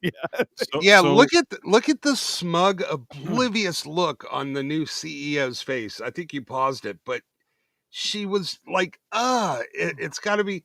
They basically turned it into a Panera Bread. There's a subtle point here, is that Cracker Barrel was real. The stuff on the wall and on display, those are real antiques. They had teams of people scouring. So the country, looking for decor to place, it represents reality. And here's the thing, woke doesn't do well with reality. So they're removing the reality from the interiors of the restaurant and replacing it with generic beige stuff that is not tethered to the world. This is what they're doing to the interior of the restaurants. They are taking this sort of quirky, historical, old-fashioned store thing where, they've got all sorts of quirky pictures and posters and old metal signs from farms. All of that. So they're taking all of that stuff out and they're replacing it with this generic, bland, characterless garbage. This looks like trash. This is just like this is the crappiest, cheapest Southern diner you've ever been to. This is it's like she said, "Oh, let's get rid of all of the character of our store and just make it sort of a farm-centric version of Red Robin." Yeah, there was a chance when you went to a Cracker Barrel, you could see something that you knew, like, oh, you know what? My uncle got that for them in the, 20 years ago when he was antiquing, or something, that's real. They also eliminated the store, right? So they've lost their merchandising wing for revenue. They don't have the gift shop anymore. That's what I was saying. Unless they decide to turn tail on this and change their tune, they will be in bankruptcy within the next 2 to 3 years. They have to do something quickly. The fact that there's probably nobody there telling them, "You fucked up. Sorry, Sean. Just do something now." Like, they have to act quick. Yeah. I think monetary wise, this could end up being more of a disaster than Bud Light. Their market share went down, but because they sold other brands of beer, like they eventually sort of recovered the company value. But Bud Light will never be, for any time soon. It will never be on the top of the beer list again. And there's been a bunch of real funny memes about this rebrand. I DM'd you one price that was pretty funny. But yeah, look at that smug look. It just that's woke incarnate right there. She wants to remove the old-fashioned country gentleman meant to evoke nostalgia and Americana. Do you know what brought people to your restaurant? Yeah, Nostalgia and Americana. It wasn't the chicken fried chicken, sweetie. Yeah, the guy on the barrel is a real guy. I think it was like the uncle of the person who started the company. That was like family. Again, they took the family off of the logo. There's nothing what did this wrong guy with ever it. do to you? They're so stupid. There's nothing wrong with it. Also, it's so hard to come up with something that people remember. You have something that people remember. You have a brand that people like. You have something that people are willing to buy in our day and age. To just kind of give a middle finger to everybody and start treating your customers like they're stupid and as if they're not good enough. You exist already. How do they find these kind of new LG people that they maybe aren't eating? And you know what? I don't know that those LG people that they're looking for are going to go eat there anyways. And even if they do, I don't know if there's enough of them. I don't know if there's. I think that they're catering for the wrong crowd here, considering what their product is. If you know what I mean. Well, this happened. So basically, they pick a woman, a DEI hire to become CEO, and they're embarrassed of the company that they work for, and they decide, I think that's what happened. That's the same thing, happened with Bud Light. Like she was embarrassed, and to some extent, look how Bob Iger is really embarrassed of the history and traditions of Disney. So they start to go in and they want to change it all, but that's your loyal customer base. These are the people, because you're not the woke crowd. They're looking for like a kale omelet and shit. They're not looking for country. They ain't coming here. They're not going to Cracker Barrel. The main selling point, I think, they're starting to sell booze, which the original founder was very much against because he was very pro-family. So I don't think it's going to draw in the crowd and the revenue stream that they think it is, because nobody goes to Cracker Barrel to get hammered. Mm-mm. This is just a lot of misguided stuff. I've seen different things over the years, sometimes even stuff that's not as sensational as this. Like there was the store JCPenney, and somebody, I don't even care about JCPenney. It's not that I can't even think of how many times in my life I shopped there. But I guess it had an audience. It had people that went and shopped at this store. So the one day they also appointed somebody like this lady, and whoever the person was that they hired to be the CEO said, well, we have to completely change everything about our stores. It's going to be completely different now. It's going to be a completely different store. We're not even called JCPenney anymore. We're called JCP. And they started making all these changes, and it wasn't as kind of sensational as this. But let me tell you that within a few years, I think that they lost so much money.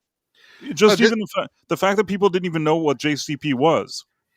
Yeah, this is HBO going to Max. They have a brand that's been established for 40 Throwing years. away their brand, Yeah, rock solid.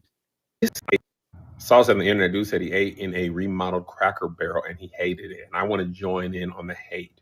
If the Cracker Barrel don't look like the Jim Crow South, I can't eat there. You got to have the racism aesthetic. You got to have the rocking chairs and the hint of segregation in the air. If I don't feel like I'm on the set of Sinners, then how do I know I'm in a Cracker Barrel? This is a gentrified Cracker Barrel. They done took all the character out of it. And I know the edges of the pancake ain't burnt. I got to feel like somebody wants to say, good morning, boy, when I go in. With respect. This guy's funny. I'll give him that. And no respect at all. I feel like they want me to work there, but they don't want to pay me ever. And I've got to live there. That's Cracker Barrel's thing. If you take that away, what is it? A Denny's, a IHOP? A place I don't want to be at. That's perfect. Yeah. No, that guy is funny. It's totally Panera, man. It's great. Such a disaster. You know what? I genuinely do like Cracker Barrel. It's been something it was part of my childhood. It was part of, some place that we enjoyed going, but oh my God, what a mess they have made of this. And it sounds like the CEO is 100% down for this and is going to ride this right into the ground. So This is farewell, Cracker Barrel. It was nice knowing you. You know, every totally. Cracker Barrel sold rustic, handmade rocking chairs on the Yeah. porch. I bought one for my grandmother. She had it for like until she died. I mean, these were really, what's the word? Primitive. You know, you Yeah. still had the bark on the but they were really well made, and you know, like I think I was a kid. I think I just thought I bought it. I think my parents, somebody bought it, but we actually had at grandma's, you know, a Cracker Barrel chair. I think only Stuckey's has the childhood memories equivalent of this thing. I don't know if Yeah, man. anybody remembers Yeah. Stuckey's. Oh yeah, I remember Stuckey. The All giant right, fly. guys. All I am right, gonna Professor. have to call it a night.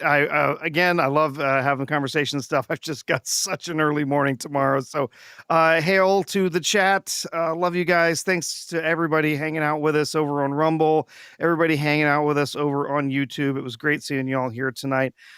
Good to see you, Phobos. Always great hanging out with you, Price. I will be back on Tuesday next week, at least as far as I know. Unless I'm horribly ill or something. I don't know. You I will also be have here next B-roll. Tuesday. And yes, I'll be on B-roll tomorrow evening, doing that with Adam and Babs and the whole gang over on B-roll stage. And if you're not already following on Rumble, I think that Adam and Babs are just about done with YouTube. They've gotten screwed one too many times, and I think it's going to be a more Rumble centric show here on out. So maybe follow the B-roll stage, over there on Rumble. So. As always, great being here with you, Price. And Always great having you on hope here. everyone has Definitely. Well, you're the a great co-host, evening. not really, but yeah, it's always good. Yeah. It's always good to be co-hosting with you. So Yes.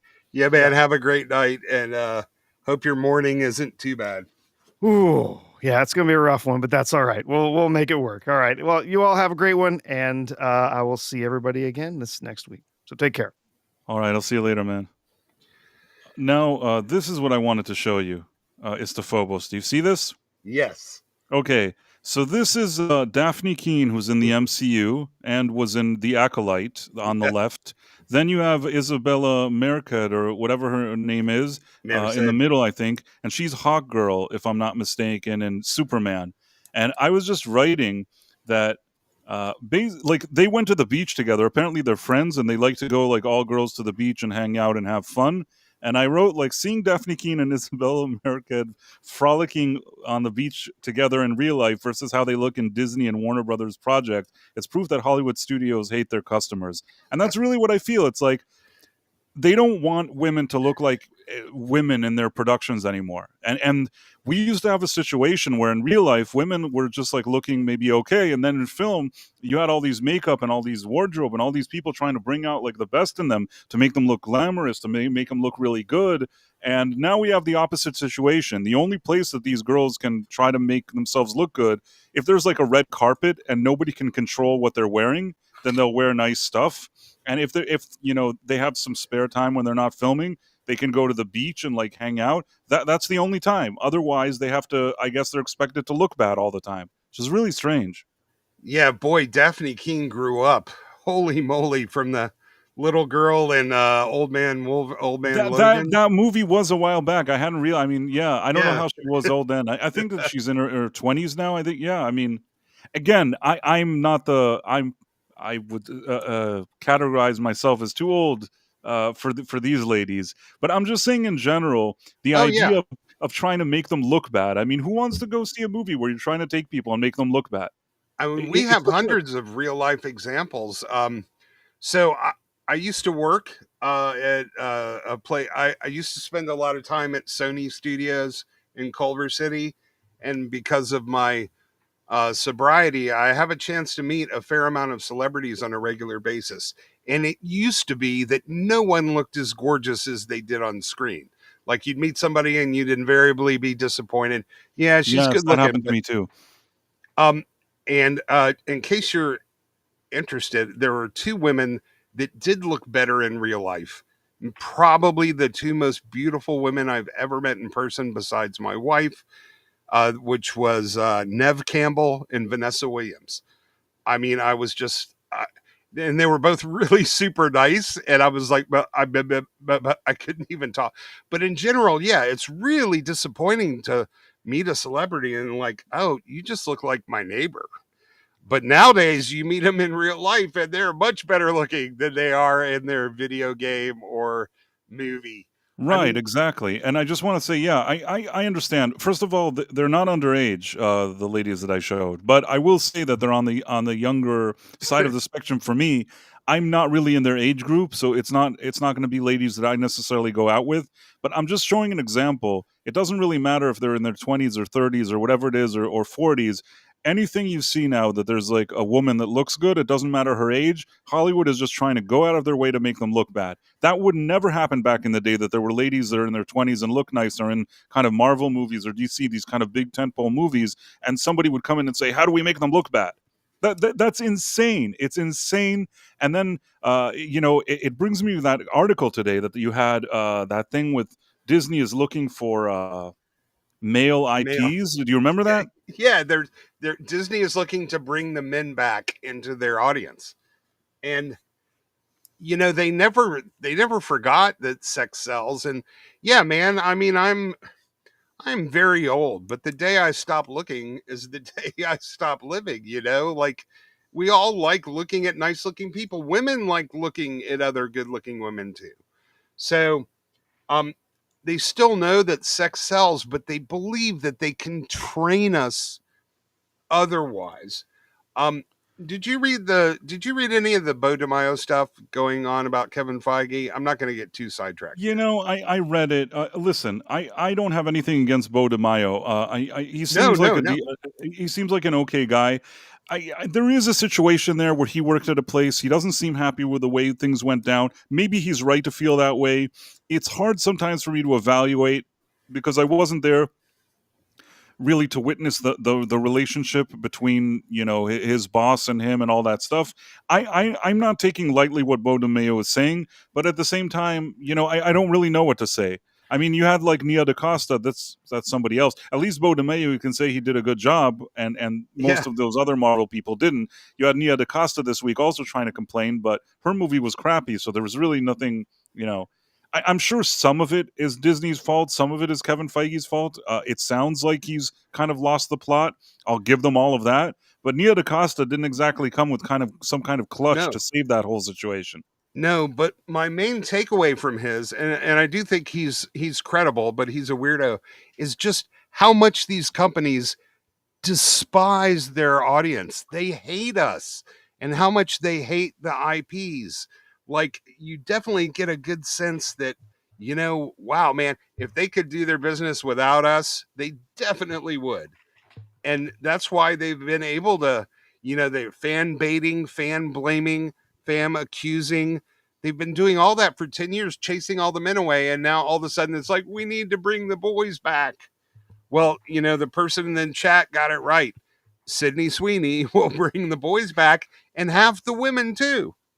The thing that annoys me though is that when I see this article, when it's this kind of industry shill trade like Variety, it's so annoying. It's like, how I don't want to sound like Greta Thunberg, but how dare you write this fucking article? You guys are pieces of shit. You've been towing all this nonsense and propaganda for years. You guys don't even have the right to print this stupid article, and the fact that there is even an article like this is infuriating because Disney basically, when you're thinking of a gold mine, when you want male IPs and you want like the holy grail or whatever you want to call it of that type of thing, they had Star Wars, which was considered the number one entertainment property in the world, and they managed to take that and run it into the ground in a way that you have to be an idiot to run it into the ground like that. It has to be the worst management in the history of management to take something like Star Wars and to run into the ground. It was something that even a mediocre autopilot person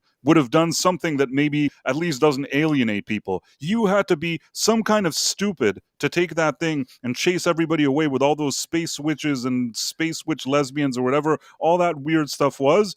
And now you're sitting here like, oh, we don't have IPs for male. That's right. You had the best ones and you messed them up. And the same with Marvel. They at least in those early years, they knew what to do with it. And over the years, and the truth is that nobody, and I did a video about this recently, nobody admits this, but Kevin Feige, when he had a bunch of people breathing down his neck 24/7, asking him why he's spending money, why he's doing this, why did he approve this project, why is he, like trying all this stuff that isn't working, when he had people actually questioning him, executives over his head daily, trying to see what it is that he's doing, that's when he excelled. Because every single decision that he made, he had to explain why he was making it. But then, because of everything becoming successful, he managed to somehow politically maneuver himself into a position where he's the decision maker and nobody can say anything to him. And really, from around 2019, 18, 19, is where you get like the full Kevin Feige. And really, from there, the MCU went downhill. Yeah, it's the Lennon-McCartney syndrome, the Roger Waters, David Gilmour. Filmmaking is a collaboration. And when you stop collaborating and you stop having to defend your choices to other people that have a good idea about what's going on, Perlmutter he had his own problems. He would have done things in a different direction. But it was the tension between the two ideas where only the best rose to the top and got made that was the secret to their success. No, there are very few people on this planet that are single solitary geniuses that can go it alone. Almost everything is a collaboration of some sort or another. And Feige, and now adding to that is the fact that he doesn't like comics. He's embarrassed about them. He hates comic book people. He hates comic book writers. So he's going to fix it. And the last 10 years is him fixing it. Well, how'd that work out for you, buddy? It's funny that you should mention Perlmutter, because I was reading recently, I read more about him, because I don't know how I was talking about him in one of my videos. The thing is that today, if you remember Ike Perlmutter, you think about all this stuff you read in the press that they've kind of programmed you to think that he's this terrible istophobos, but you know what I mean? Like yeah, an istophobe. yeah. He's a terrible person. And they made such an effort between, in my opinion, all those kind of Disney PR, especially later when he had so much control over Disney shares and he was trying to interfere with Iger's stuff. They basically used everything they could, spilling a lot of money, in my opinion, into this to make him look bad. And that's why you have all these stories in the press that present him as the worst istophobe. And it's almost like people are taking that as a fact. But when I actually looked into his background, he doesn't seem like the worst guy in the world. He seems like he was an old school guy. They're like, oh, he's so stingy and frugal. Yeah, he's the guy that took over Marvel when it was about to go bankrupt and saved the company. And if you have a guy that's walking around like Feige and saying, hey, how about, what if I do DEI and spend hundreds of millions of dollars? Your company is not going to get saved. The only way that company got saved is because of a guy like Ike Perlmutter. So, they can say that he's stingy and a jerk all they want. Sometimes you need a guy like that. And it's like what you said. And I thought exactly, that's the funny thing. I thought exactly of Lennon and McCartney. Exactly. It's the same situation. Lennon was a guy that wanted to do this kind of edgy rock and roll, more experimental stuff that he considered more artsy. Paul McCartney wanted to turn on the radio and for them to say the number one song is the Beatles. And that's how, and they were both talented musicians, but they had a lot of like tug of war there, because he's trying to make it more commercial and he's trying to make it more edgy. And at the end, you got something that was a good hybrid of both. And that's what that creative tug of war was worth. And with Feige, I think that a lot of his stuff that he wanted to do, he had a guy say, no, this is crap. Nobody wants Eternals. Don't make that shit. You know what I'm saying? The second he went, Kevin's like, now I can do whatever I want. What do you think about Eternals? Do you get what I mean? And to be fair, Perlmutter had some ideas that, actually Feige was on the right side of. They never would have ended up making Black Panther. But the thing is, Perlmutter knew toys too. He knew the relationship between toys and movies and customers. And they were doing that hatchet job on him like up to 2 years before they were planning to fire him. This brings up my public service announcement, because I don't think we hear this enough. Nerdrotic will sometimes mention it. But all of those Hollywood trades are owned by one person. It's not even the trades, it's the trade. Variety, Deadline, The Hollywood Reporter, IndieWire, Rolling Stone, they are all owned by Jay Penske of the Penske Media Group. So it's like Doomcock when he's doing the voices that can make you think, oh, there's a couple of people having a discussion. No, the guy's talking to himself. It's a very effective technique. Don't think for a second you're getting a different opinion. There's only one Hollywood trade, even sort of sideways trade, that's owned by anybody else, and that's owned by Condé Nast, which is part of the same sort of woke publication group. So it's like, we got to get rid of Perlmutter. Well, I'm going to plan a story over in Variety. Then we'll do a Deadline one 3 months later, and we'll start this hatchet job, reputation destruction on Perlmutter. So by the time we fire him, we're not going to get any pushback because everyone will think he's a monster and I'll be glad to see him leave. Let me tell you something. That also the story of you wouldn't have had Black Panther with if Perlmutter was there is also not true. Perlmutter was actually there until 2015. Black Panther was a few years, maybe in 2014 or whenever it was. He was already, it was green lit. And then were already in the process of adding him to Civil War. Now, what you may say is that within that company, Kevin Feige would say, hey, I really want to make Black Panther. And he would say, no, I don't want to make it. And they'd sit and they'd argue and they'd argue and they'd argue. And maybe it would be an annoying and grueling fight and they'd be exhausted. And at the end, Kevin Feige may have won that round. He said, fine, you know what? Make that stupid movie. You know what I mean? Yeah. And even if that's what happened, you need that guy. You need that guy to argue with you. You can't just do whatever you want. We saw what it looked like when Kevin Feige was doing everything that he wanted. Now, the funny thing is, there's something, I'll try to find it in a second.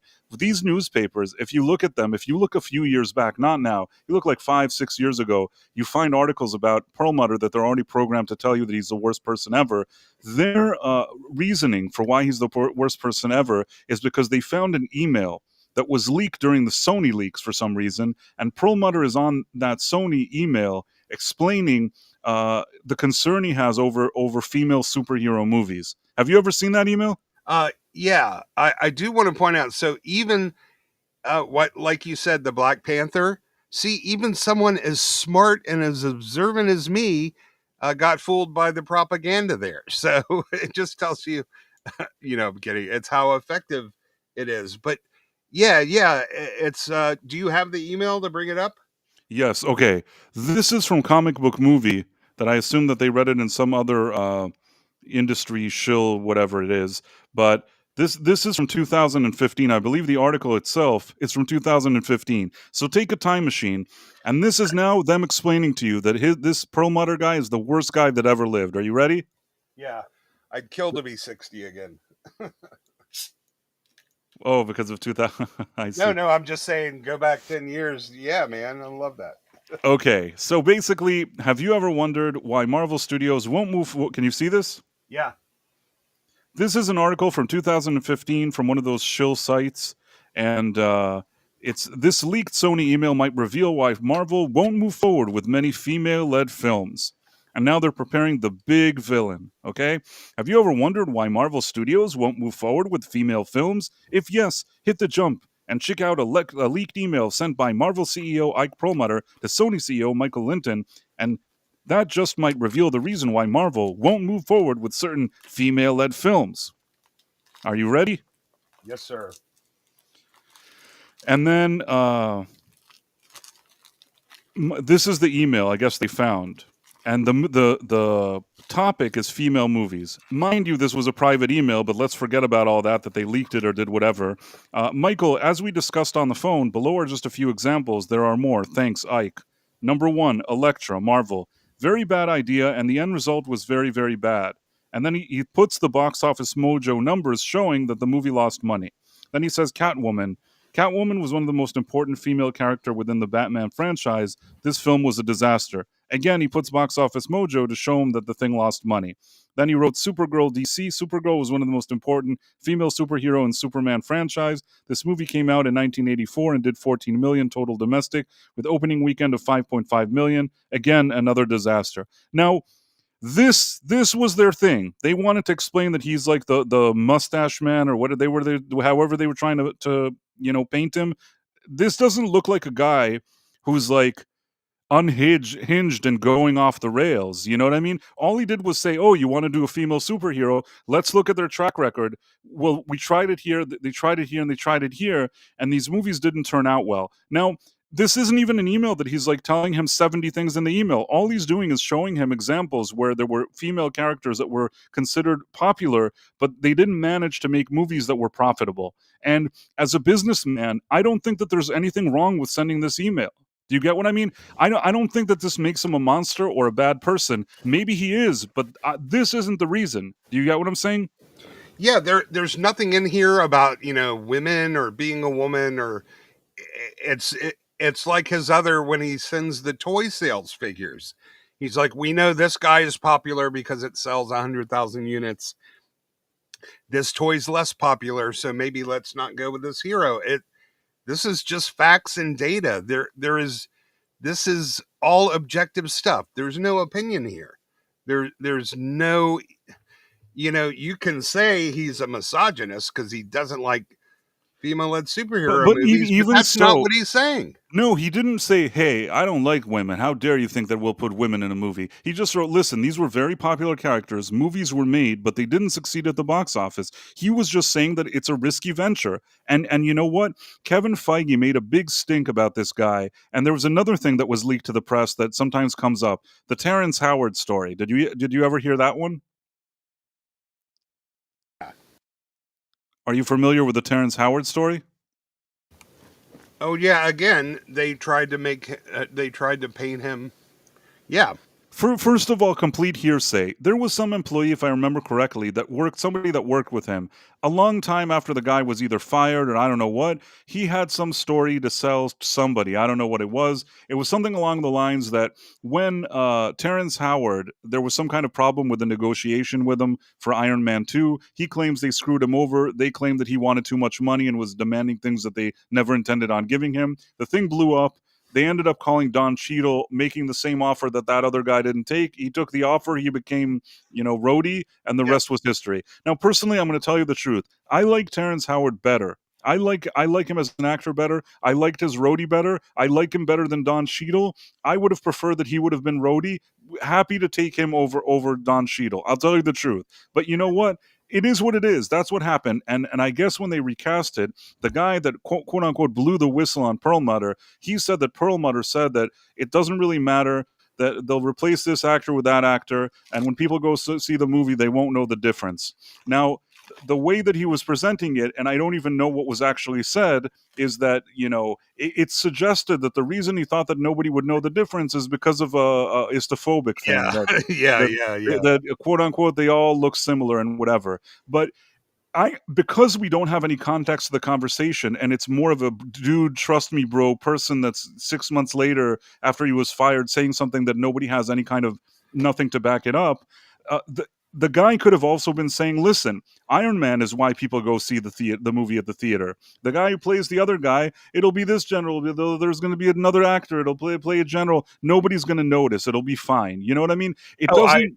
It doesn't guarantee mean. you that's what happened. What'd you say? Listen, I guarantee you the context was like that, and somebody carefully twisted the words to make it sound like, quote, they all look alike, unquote. I guarantee you he's not the main character. He's a support character. Nobody's going to care if it's different.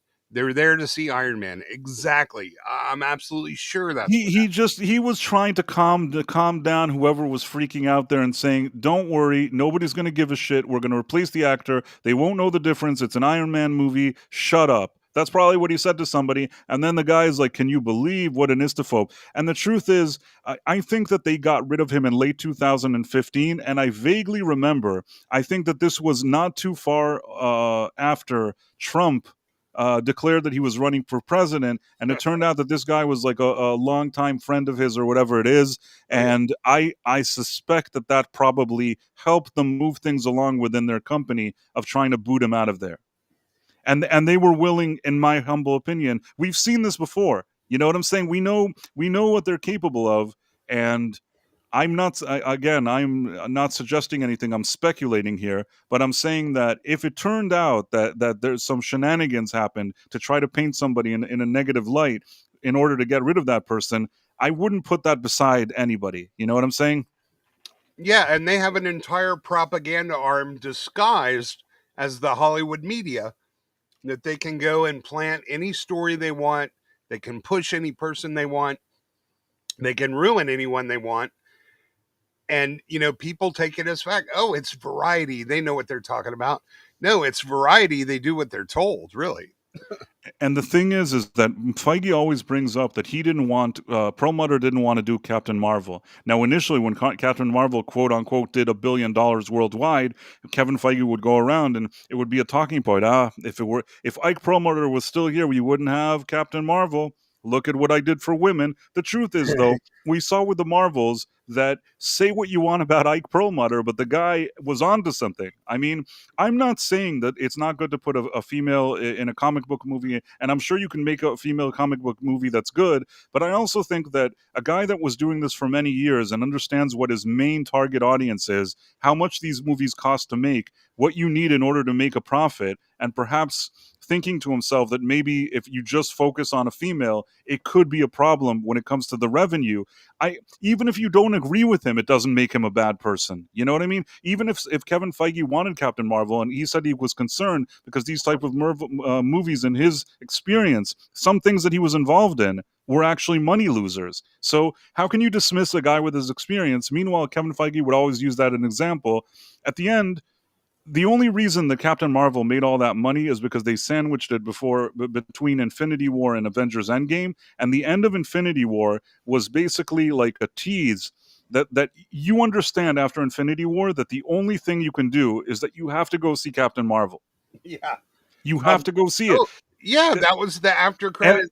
I mean, they're all disappearing. They're all kind of with the snap or whatever it is. They're all disappearing, and then Samuel L. Jackson, it turns into like dust or whatever it is, and the thing falls in the middle of him like cursing, and then he like vanishes, and the thing falls, and it's like a beeper that he's sending to Captain Marvel. I mean, there is nothing more you could do at that moment to build up this next movie. Meaning, if that movie was anything else, any other character that hadn't been introduced, if the end of that movie is that this person that they're talking about is the only one that can save them, the only one that can rescue this situation, you're going to see that movie. Yeah, and you know what? If they hadn't made Captain Marvel, we would still have the YouTube dislike button as well. But there were a lot of shenanigans that went along with that, and I'm pretty convinced.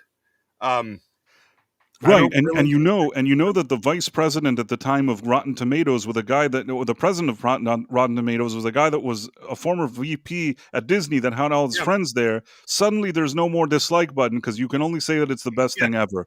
Such shenanigans, man! It's such bullshit. Sorry, and go on. Rotten Tomatoes is owned by Fandango, and which is owned by Warner Brothers and Universal. So, the thing is, I still think I don't think it made $1 billion. I think there were some shenanigans. I do think too. Disney bought hundreds of millions of dollars worth of tickets, and I think they totally lied about the grosses. Because I went to the theater, there was nobody there. There was never anybody there. You hear that same story over and over. I think there were some shenanigans as well. But even so, you're right, man. They could, Ernest Goes to Washington or whatever. They could have had him on the little beeper, and everybody would have gone see Ernest between Infinity War and Endgame. Yeah, right. Exactly. Well, the proof is in the pudding, which is, the Marvels, and then the marketing budget for Captain Marvel came out, and it was like twice of that is what they usually have. See, what you're trying to say is that if that beeper would have had like Howard the Duck's face on it and like Howard the Duck's number, and the next movie is Howard the Duck, you're going to see Howard the Duck. Whatever it is that was on that beeper that Samuel L. Jackson disappears when they all are disappearing, you would have gone and seen that movie. I mean, I have to give it to Feige one thing. It was brilliant marketing. The only problem is, rather than going into that movie and being blown away by something truly good, you got a very, very poor movie that again, there were shenanigans, I think, besides that, but it seemingly made money only because of its position there. And really, that was around the time where movies were made where Ike Perlmutter wasn't there anymore to say, I don't like this movie. Why are we making it? Why are you spending all this money? You need that guy. In every good team, you need a guy to say that. Even if he's an older, difficult, and old school man with old school ways and experience, sometimes you need that asshole too. Oh, I don't know if he's an asshole, but you know what I'm trying to say. well, and the woke, they don't respect history or tradition or their elders, so it's all part and parcel of the same discounting the past, because the past was all racist and evil, and only the future, only going forward. But the real proof that they knew Captain Marvel wasn't a hit is that they cut out almost 90% of her screen time in Endgame. And if it was truly a $1 billion hit, they would have kept her in. Yeah, I understand that. In any case, Badfoot said Phase 3 should have finished at Infinity War.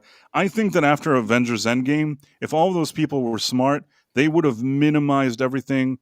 They were just trying to strike the iron when it's hot. But the thing is that it's such a greedy approach to it, because sometimes you have to understand, you built that whole saga, you did all those movies, you had a big win. It was obvious that they couldn't continue to make the kind of money they did on Endgame over and over again. And the only way that I think they would have been able to do anything good if they would have just taken some time off. You know what I mean? Sometimes when something is so great and then you don't have it for a minute, people miss that. People want to see more. And I feel like they never gave the audience a moment to even want more. They just continued to bombard them. But this time with kind of woke, unimaginative crap that was preachy. Kevin Feige, when left to his own devices, is a complete disaster. And he bought into his own PR. He was getting high on his own supply. He really high on his own supply of farts. Yes. Yeah, I know better, man. Whatever I do, I can't fail. So we can inject DEI and woke, and he was like, you know how like there's those scenes in Scarface where like Tony is doing a lot of that white stuff and everybody's talking to him and he's like, yeah, he's just like all barking at them and doing whatever he wants. That kind of feels like Kevin Feige the second he got rid of Perlmutter. And he still sounds like that. That's why, like the stuff that Bo DeMeo wrote, he's a weird guy, but when he's talking about the boardroom and what they're doing, that's actually consistent with people like Mark Millar and other comic book guys have come out and said, yeah, we went in this creative committee meeting and they said, oh, you guys are just supposed to nod and say yes. Nobody wants to hear from you. That was straight from Mark Millar's mouth. So, he has witnesses and evidence, and it's very consistent. Ignore the weird stuff that Bo does on the side. He's a good writer. Like, his stuff is good. At least he cares about the source material. I initially, before X-Men 97 came out, based on all of their marketing, based on his interviews, based on everything we saw from Marvel, I thought that he was going to be another one of those people that they just roll out, and he just and he really in interviews he's like, Kevin Feige brought me on board, he told me I was a gay black man and that's why I was there, and he was saying all this stuff, and I'm like, this is DOA, like this is never gonna turn into anything. This does not sound like a foundation for anybody being hired to do anything. And I had every right to think that. At the end, it turned out that Bo DeMeo was the one guy that, in spite of seemingly playing along with whatever nonsense Disney wanted him to play along with on a PR level, he actually, when it came to doing his job, he said, okay, all that I'm a gay black man was very nice to tell the press, but now I have a job to do. And the fact that he even wanted to do that was him paving the road out of that company. And that's proof we can be open-minded. We knew it was going to suck, right? And it didn't. It was good. Just like One Piece. Like, we call balls and strikes the best we can. Listen, 99% of the time when we said that something was going to be crap, it was crap. There's a few anomalies. X-Men 97, everything about it, they changed the way they marketed things leading up to it, along with his interviews. No sane person in the world could have thought that thing would have been good. So I think there's no way to get upset at anybody. You have to look at the marketing. If the marketing is done in a way that's alienating, what can you do? So there's that. And what was the other one? One Piece? I didn't really think one way or another much before it. But yeah, I mean, the truth is that anytime you see Netflix and you see them doing some production and it's some anime thing, you're already thinking they're going to mess this up. You think of the few shows that you've seen that they made, that they made pieces of shit, and you know it. And what are the odds of this thing suddenly turning out right? I evaluate every show as best I can. I still know my standards are lowering. I just rewatched The Flash, and I'll tell you what, I didn't hate it. There's definitely some serious problems in the movie, but I've gotten so used to the slop we've been getting lately. I really enjoyed watching The Flash, and wow, she was a great Supergirl. When they cast her, I was no, I'm gonna hate her. I'm gonna hate her. I end up liking her. Like uh, and as much as we might be critical of movies and televisions, I think my standards have gotten a little bit lower too.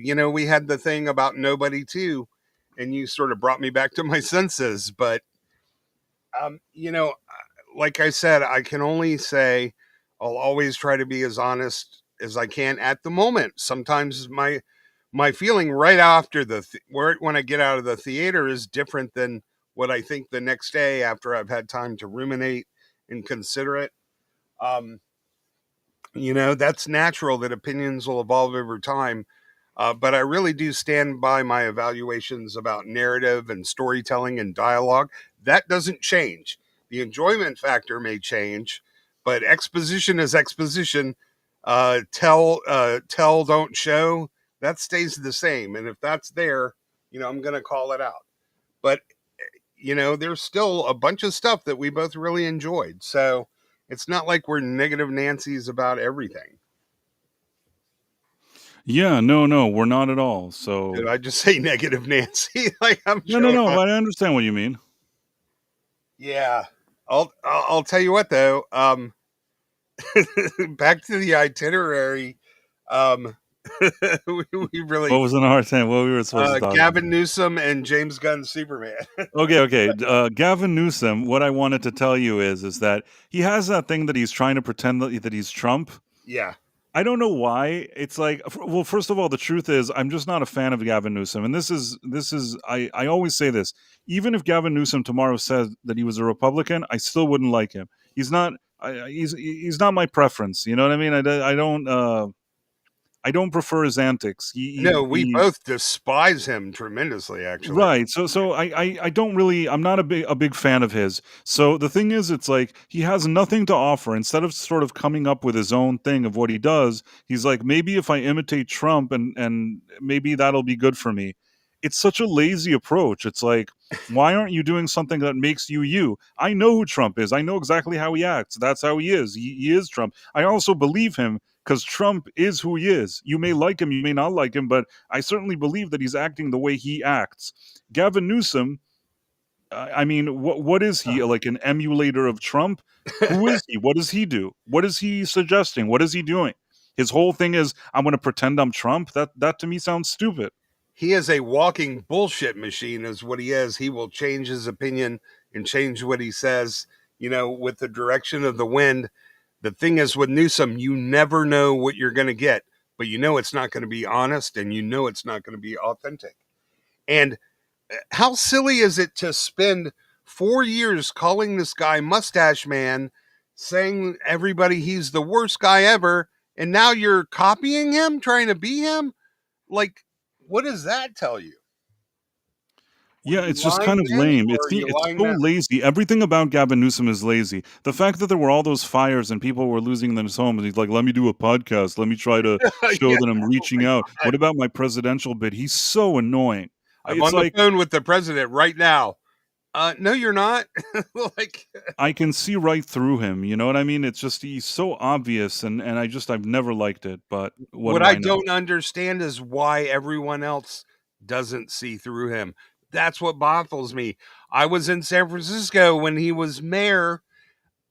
I nobody liked. I never knew a person personally who liked Gavin Newsom, but somehow he gets. I just go in and randomly talk. Hey, do you like Gavin? Do you? I've never met anybody who liked the guy. I don't understand why everybody doesn't completely see through him. I guess it's just team loyalty, party loyalty. I've got no other ideas. But he's run California into the ground. He's run up the debt. You know, I think I've told or told this to Professor. There's people I know. There's somebody that I know that lives in California, and I think that just whatever somebody tells them to vote that's Democrat, they'll like that person. And I think that they probably like Newsom no matter what you tell them. I mean, I Are suppose they that there's that some much? people. I suppose that there's some people you could say that would feel that way about Trump, but for me, I'm not registered with any party, and I just do whatever I don't come from a place like that. I will criticize anybody for anything, and I don't know. Gavin Newsom to me is not even he's not like worthy of being a candidate for anything in my opinion. No, I think I don't know how to explain in words how little I think of him. I think you attract an audience of independent thinkers. So all of us are going to have trouble understanding, but there are people that are, I mean, look, man, half the country voted for Kamala, and I thought it was pretty obvious she was a crazy drunk nut job that would have run the country further into the ground. It's terrifying. I But mean, he the has thing. nothing to offer. Like, he doesn't stand for anything. He's never said anything. Yeah, I mean, the thing is that with Kamala, I think one of the biggest problems is that she was never a candidate that ran for any kind of primaries or actually did anything. Even if you were, even amongst the Democrats, what they did there was probably unfair to people who wanted to even be a candidate because they just said, "Well, she's the candidate now because we have to save the money, and the only way we can keep the money that we raised is if we make her the candidate." Oh There was yeah, something like absolutely. that. She was appointed, anointed. She was truly a DEI hire. Because what did Biden say? I am going to pick a black woman to be my running mate. Well, there was only two of those that you could choose from. Like even her first job in her first election, it's California. If you're the Democrat nominee, you're going to win. And she never won her primaries. She was always appointed or anointed by the powers that be, Willie Brown and upward. Like, she's never, she didn't really earn her place in law school either. And she used and she failed her bar exam the first time too. Like, I'm honestly, I truly believe in my heart, this is an unqualified woman who never earned anything. From what I hear, though, she's really good at playing politics behind the scenes, which explains how she got to where she is. Yeah, I see what you're saying. But yeah, the Newsom pretending to be Trump, it's working in some way. It's got people talking about him, but I don't think it'll help him in the long run. But there are some. I really do want to talk about this retcon, man. This I think was. This makes everybody look bad. Do you want to jump in there? Or are we still on Gavin? Let me see. Where are we now? Well, James Gunn's Superman retcon. Yes. Well, the thing is that I think I actually made a video today talking about that, and I don't know if you saw it, but I was looking, and I think I then ran into a tweet of yours for some reason that you were tweeting about it, and I can actually answer your question. I made a video about it, and I have new information. Okay. So your tweet, from what I remember, is you were explaining that James Gunn did a retcon, that if you watch the VOD version or the digital copy of Superman, it now says that Jor-El is basically it seemingly claims that the tape with Jor-El's message was fake. By Luther. Right. Now, let me show you, because I have a copy of this. This all started with something called like DC News or something like that. DC Film News. They tweeted this. First of all, they're extreme shills. Very interesting that they tweeted this, but they basically tweeted that the thing has been altered. Let me see if I can find this. Okay, I found it. Are you ready? Yeah. So, for those who don't know what I'm talking about, there was if you saw the movie Superman, I'm sure you heard of this. Jor-El in that movie, they find a message that initially was corrupted, but they managed to quote unquote fix it. And then it turns out that Jor-El is telling Superman that he needs to find a bunch of ladies, put them in a harem, get them pregnant, and breed a bunch of Kryptonians. So basically, he could rule the Earth. And what happens in the movie is that Luthor exposes this recording, and everybody turns on Superman. And in the movie, what happens is that 3 different characters confirm that it's absolutely 100% real. Then what you see here in what they said may have been altered, that people were saying there was a retcon. If you look at this thing, it says Daily Planet shows Luthor was behind the false images of Superman's parents' message, claiming that. Now, this would suggest that basically the tape, the recording with Jor-El's message is false. The only problem is if you watch the movie ends in a way that Superman understands that the recording was real. Now, if this thing was real, what we're reading here on screen with the Daily Planet, somebody would have told him, hey, we have good news for you. Jor-El's a wonderful man. It was a complete mistake. Instead, he talks about the lesson he learned after learning who his parents were. Do you get what I'm saying? Yeah, well, I think that was the whole point of what Gunn was going for when he, a week before this happened, he was being interviewed and he said, no, the message is real. There will be I have that interview. I'm going to find it in a second. Give me 1 second. I'm going to find that interview. Here, I got it. And that's what happens when you change one thing without thought to how it affects the rest of the story. It's like pulling a brick out of a building. It affects all the other bricks, even if you, to some degree or another. And if you have to fix that, you end up having to rearrange everything. Probably you already, Can you hear is this? about Jor-El and Lara's message. Is it real? Has it been doctored? Is that the actual How message? can someone not think it's real? How can someone? I don't understand. Like, we did this. So in the test screens, people were like, is it real? You know, with AI, nobody trusts anything. Okay. In the movie, You make a point of saying, he said, Mr. Terrific says it's real. Mr. Terrific says, I know those computer forensics guys. There's no way. That's Mr. Terrific. Smart as Lex Luthor. Then I have Maury, the Secretary of Defense, say, I think whatever you think about Luthor, but it's real. And then the clincher is that Gurkos and Lex are walking together. Right. And, you know, Gurkos says, you doctored a message. This is great. And Lex says, it's not a message. It's not doctored. Right. It's real. And who thought his own parents would be the ones to bring him down? Okay. We just clarified, just for the record. I just want to get it down. Are there implications for this going forward, or have you dealt with this? I mean, do you imagine this being dealt with in future Superman stories? I mean, honestly, I think he deals with it in this story pretty much. I mean, I think that this story, at the heart of it, is a story about a guy who's doing things he thinks for reasons outside of himself. Yeah. Comes to realize through the love of a parental figure, his father and mother, that he is not doing things because of someone outside himself. He's doing things because of that's what he believes. It's not an outside force telling him what to do or what to think. He's doing it. It's not destiny. Right. It's his own choice. So yeah, he explains very clearly here that he doesn't plan on retconning anything, and the way I interpret it. But then I actually did something which most people didn't do talking about this. I actually took a screenshot from the movie itself. So I have now a screenshot of the movie that I can show you. Are you ready? Yep. This is now, let me see if I can share this. This is now a screenshot from the movie. Can you see it? It's blurry, but yes, I can see it. Now, let me tell you exactly what it is that it says in that thing. That's what it says here. It's blurry, you're right, but it says Daily Planet shows Luthor was behind the false images of Superman's parents, message claiming that, and then it gets cut off. So basically, nothing has been retconned. Nothing has been retconned.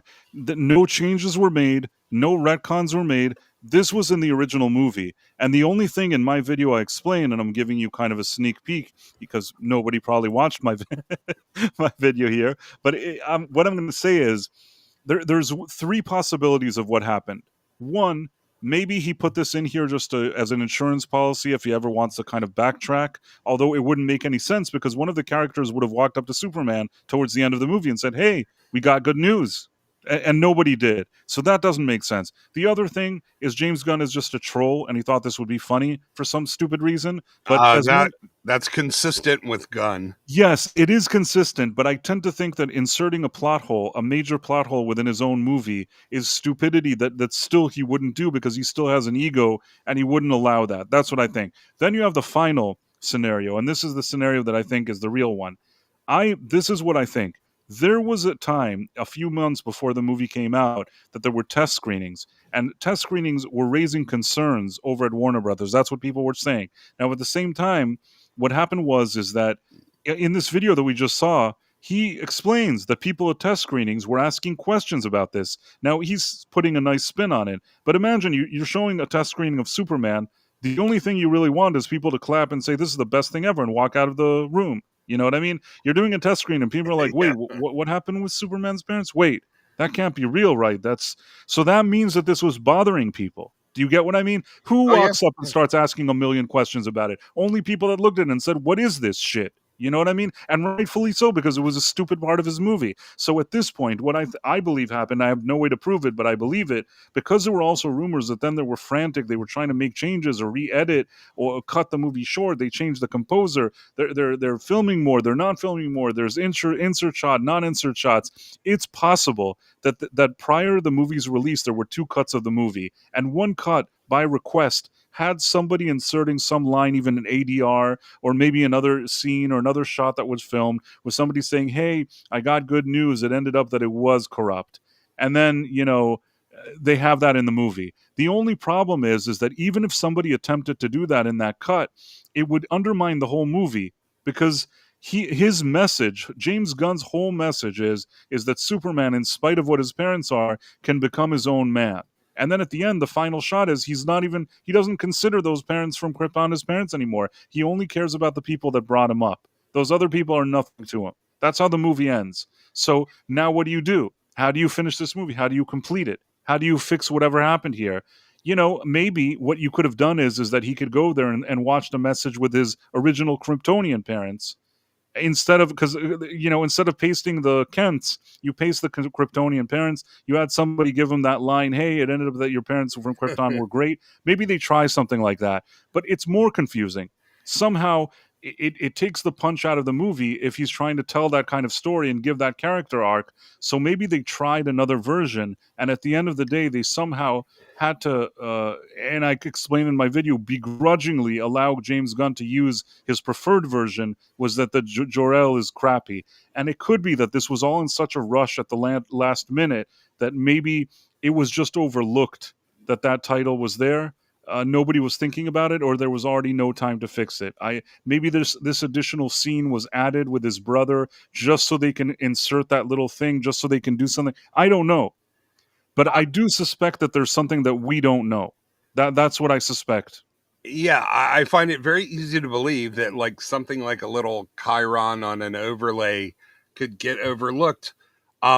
Plus, it was very hard to read that in the theater. So the only time people were even able to look at it was once it came out on digital and they could pause it and freeze frame it. I am going to check, though. I will look at other copies and just verify. I have the time code where I think it's at 141. So just to make sure that, they're all like that. But I have no idea what you're talking about, because you would have to go to the theater and hope that they don't have a new thing. Exactly. That's what You're going to take a time machine, go back into the theater, and not take a picture, take notes.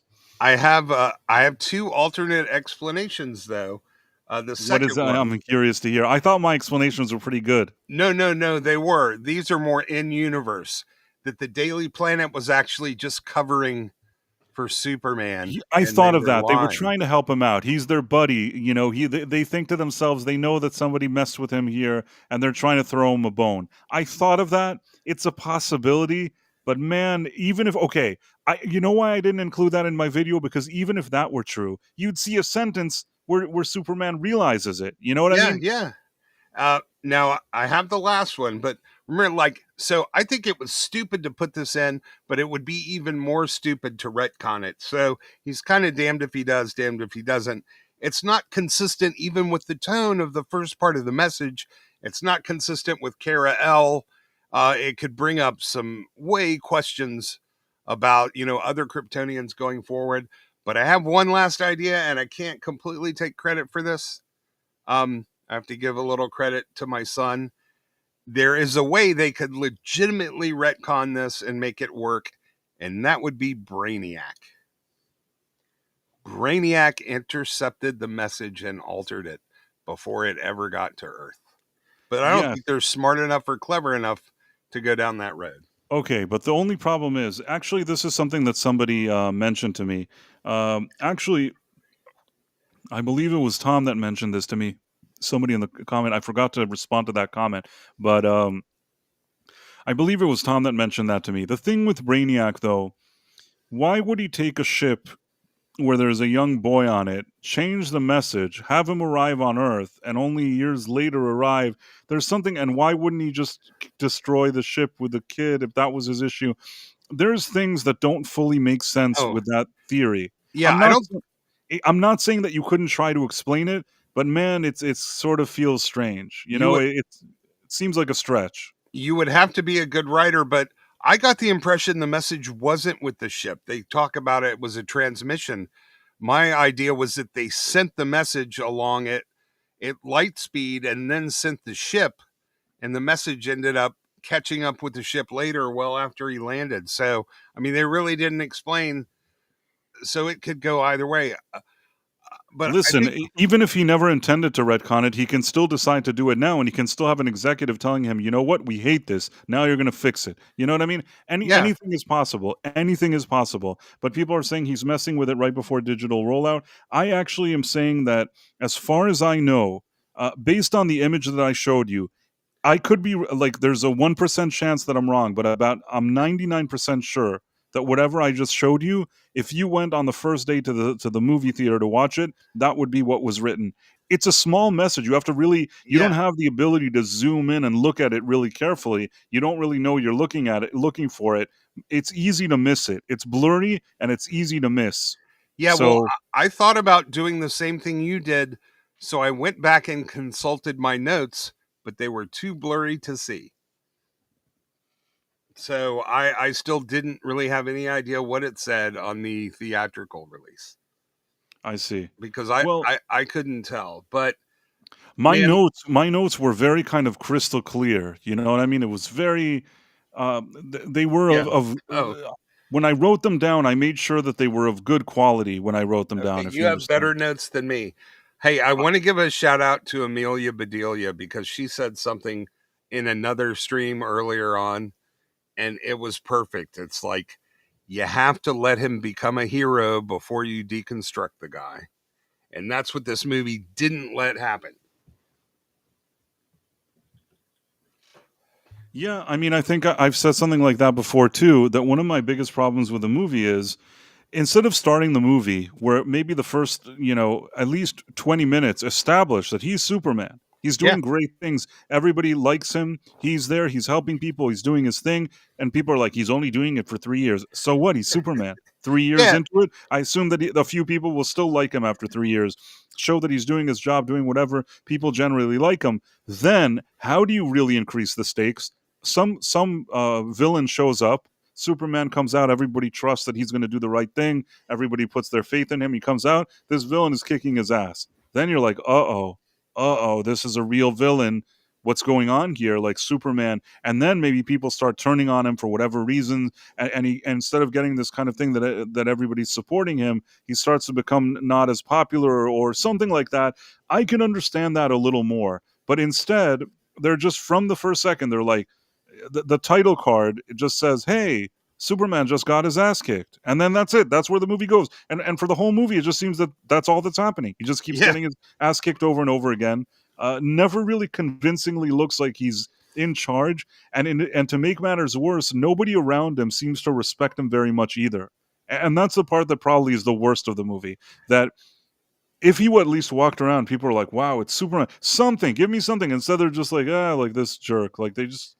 it doesn't feel like a Superman movie to me. I don't know. You could say what you want about Zack Snyder's movies, and I certainly have my criticism of them. But when I watched Zack Snyder's Man of Steel, I felt like I was watching a Superman movie that had issues. When I watched James Gunn's movie, I felt like I wasn't even watching a Superman movie. So if you ask me, what do you prefer to watch? I'm taking Man of Steel. I mean, I prefer Christopher Reeve. The first Donner movie, that to me is still the best. But if you forced me, if you said you have to watch either Man of Steel now or James Gunn's Superman, I'm taking Man of Steel. I don't care. You can keep Superman. Yeah, absolutely. I got the impression that the movie was just all bad jokes, and Superman was the Marla butt Fandoff, of I all love of it. Crypto. He's so cute. Well, that's okay. You have I'm never upset at anybody. Hey, David, I'm never upset at anybody that likes something. I didn't prefer that movie. I thought it was a competently made movie, but I didn't like what they did with Superman. Sorry, go on, man. Um, oh, I do want to give a shout out to Marla, and it was funny. I was watching Paul Chatto's TV Guide issue from 1989, and one of the new shows had a picture of a very young Tara Cherendoff in her first like live action sitcom.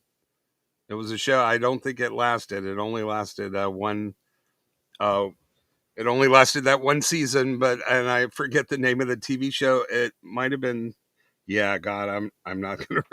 Um, but anyway, it was fun because she looked like about like 6 or 7. It was the 1989 fall preview. So anyway, uh, when I saw Marla's name came up, and I thought of that. So shout out to your family. I hope things are going well with that. Um, the other thing is that Superman, he's 33 years old. He presumably went to journalism school, and he's worked as a reporter for 3 years, but they make him seem so stupid and naive that he reacts that way to when she's interviewing him. Of course, he's a reporter. He would be sophisticated enough to understand. He wouldn't give these silly, naive, 12-year-old view of war answers to the questions that she was grilled. I don't know, man. There was so much stuff about that movie that made me angry, and in the end, it just kept me from enjoying the good parts of it. Also, it made me really dizzy. I mean, all the camera spinning really got old for me. Yeah, I hear you. It might have been Family Pictures. I don't know. It's on the Chatto video. Anyway, his are fun, so it'd be worth. I did watch the show Forever Night. It was a very old vampire TV show. It was cool. I didn't realize that she was in that. She would have been pretty little too. It's funny. Now I really want to find. Is there any way we can find out like what that said and all of the all of the theatrical versions? What? I'm confused. Oh, no, I really want to know what the message said now in all of the theatrical versions of the movie. I wonder how many people took notes. I had the notes. I had it written down. I wait, did I? Did I have it written down? Right, but you would need notes from various places, different theaters to make, because it's digital. There's no guarantee they used to do that with Star Wars, man. They would change it. The movies nowadays, it's all digital. It's like a video game. They send out updates like day by It's day. something about him. He has to breed Kryptonians and rule the earth or something like that. And then something about women in a harem. I don't remember the exact wording, but it was I'm something talking along about those the lines. Chiron. If it was the same in all of the copies, did it say the same? So you're saying you don't think it was a retcon? That's what it always said. And I'm wondering, is that what it always said everywhere? That's what I'm just trying to verify. I think that, as far as I know, based on the notes that I took notes really early on, and I think that the notes that I took, if I understand correctly, they have the quote around what I told you, and the title on the screen said what I said. Right. Basically, as far as I can tell, there was no retconning and nothing like that. And I'm saying that maybe somebody who saw it in England might have gotten different notes. It's probably not a big deal. I'm just curious, like, I because have no idea, man. But all I yeah, can say is that I do believe that that the thing. yeah, Let me. it's an interesting, uh, you know, the thing is actually anything to keep people talking about this movie, because I think for most people, man, it's over and they've had enough of Superman and they just don't care. Like, honestly, they're lucky to have people that are still talking about this thing. It just met the absolute bare minimum threshold to not be considered a failure. Like, a few more tens of millions less. Yeah, people don't invest in movies to break even, man. They want to make hundreds of millions. And this movie did not do that. There's also a few other things that all these people that are delusional are kind of ignoring. Uh, we have seen so many times in recent years where people say what a movie is going to cost, and Oh, then yeah. a few years later you find out it costs double than that. I strongly suspect, but also with those papers that they filed, Yeah. and later explained that this was not what we think it is. Uh, I understand that they're claiming that they only spent 225 and like $5 on marketing. Even the industry trades are saying that they likely spent around $200 million on marketing. And even some industry trades claim that that thing that they filed with the 363 million, maybe they get a rebate, maybe they get some taxes, maybe they get something off. But there were even industry people, consulting those kind of shill trades that were suggesting that that number may not be completely unreasonable given what they know. So if this movie, let's say even I'm being nice, and let's say I don't know what it's 225 plus 200, and you invested like 425 million. Uh, people are like, oh, you only have to do the production budget times 2.5. The thing is that used to be true when the marketing budget was 50% of Yeah. your production budget. So if you had a movie that was, let's say, worth 225, and then the marketing budget was, let's say, 115 or 112.5 or whatever it is, then you could say, well, all you need to do is multiply 225 times 2.5. But these days, because of all the shenanigans that happen between the marketing budgets and even the production themselves, nobody that's serious actually looks at it and thinks that less than 3 times the production budget, you're even breaking even. And I actually think that with this specific movie, even 3 wouldn't do it. Because if, let's say let's say they said 363, and let's say they got some tax rebates, I think you only get 10%, but I'm going to be generous. Let's say I give them 20%, okay? 363, 20%, you do like, the 62, whatever it is. Let's say, okay, 70, it would be more like 72, okay. So let's say it's 290, okay? Even if it's 290 and I multiply that by, let's say, 2.5 or 3, you're looking at a lot of money there. Yeah. Do you get what I'm saying? Something here doesn't make sense. And then another thing that John Campia, the YouTuber, Yeah. who's very much, I mean, this is my opinion, he's very much a shill. He in the past has personally interviewed Gunn about stuff. He has that kind of relationship. He's met with Feige on several occasions. They have pictures together, things like that. Obviously, this guy wants the access. And he, as this whole conversation was happening, started coming out and saying, guys, you don't understand how the math works. In order to break even in Hollywood, you need to take the production budget and the marketing budget and multiply them times 1.5 if you take those two together. Now, nobody in their right mind uses that metric to begin with. He claims that the reason he knows it is because he worked at AMC. He doesn't explain that he worked as an intern there years ago, where who knows even what he did there, but it doesn't matter. He presents himself as some, big man, whatever. And then he explained that. The only thing is, there's a few problems with that. First of all, if we don't know the production budget and marketing budget, even the 1.5 thing won't help us. Yeah.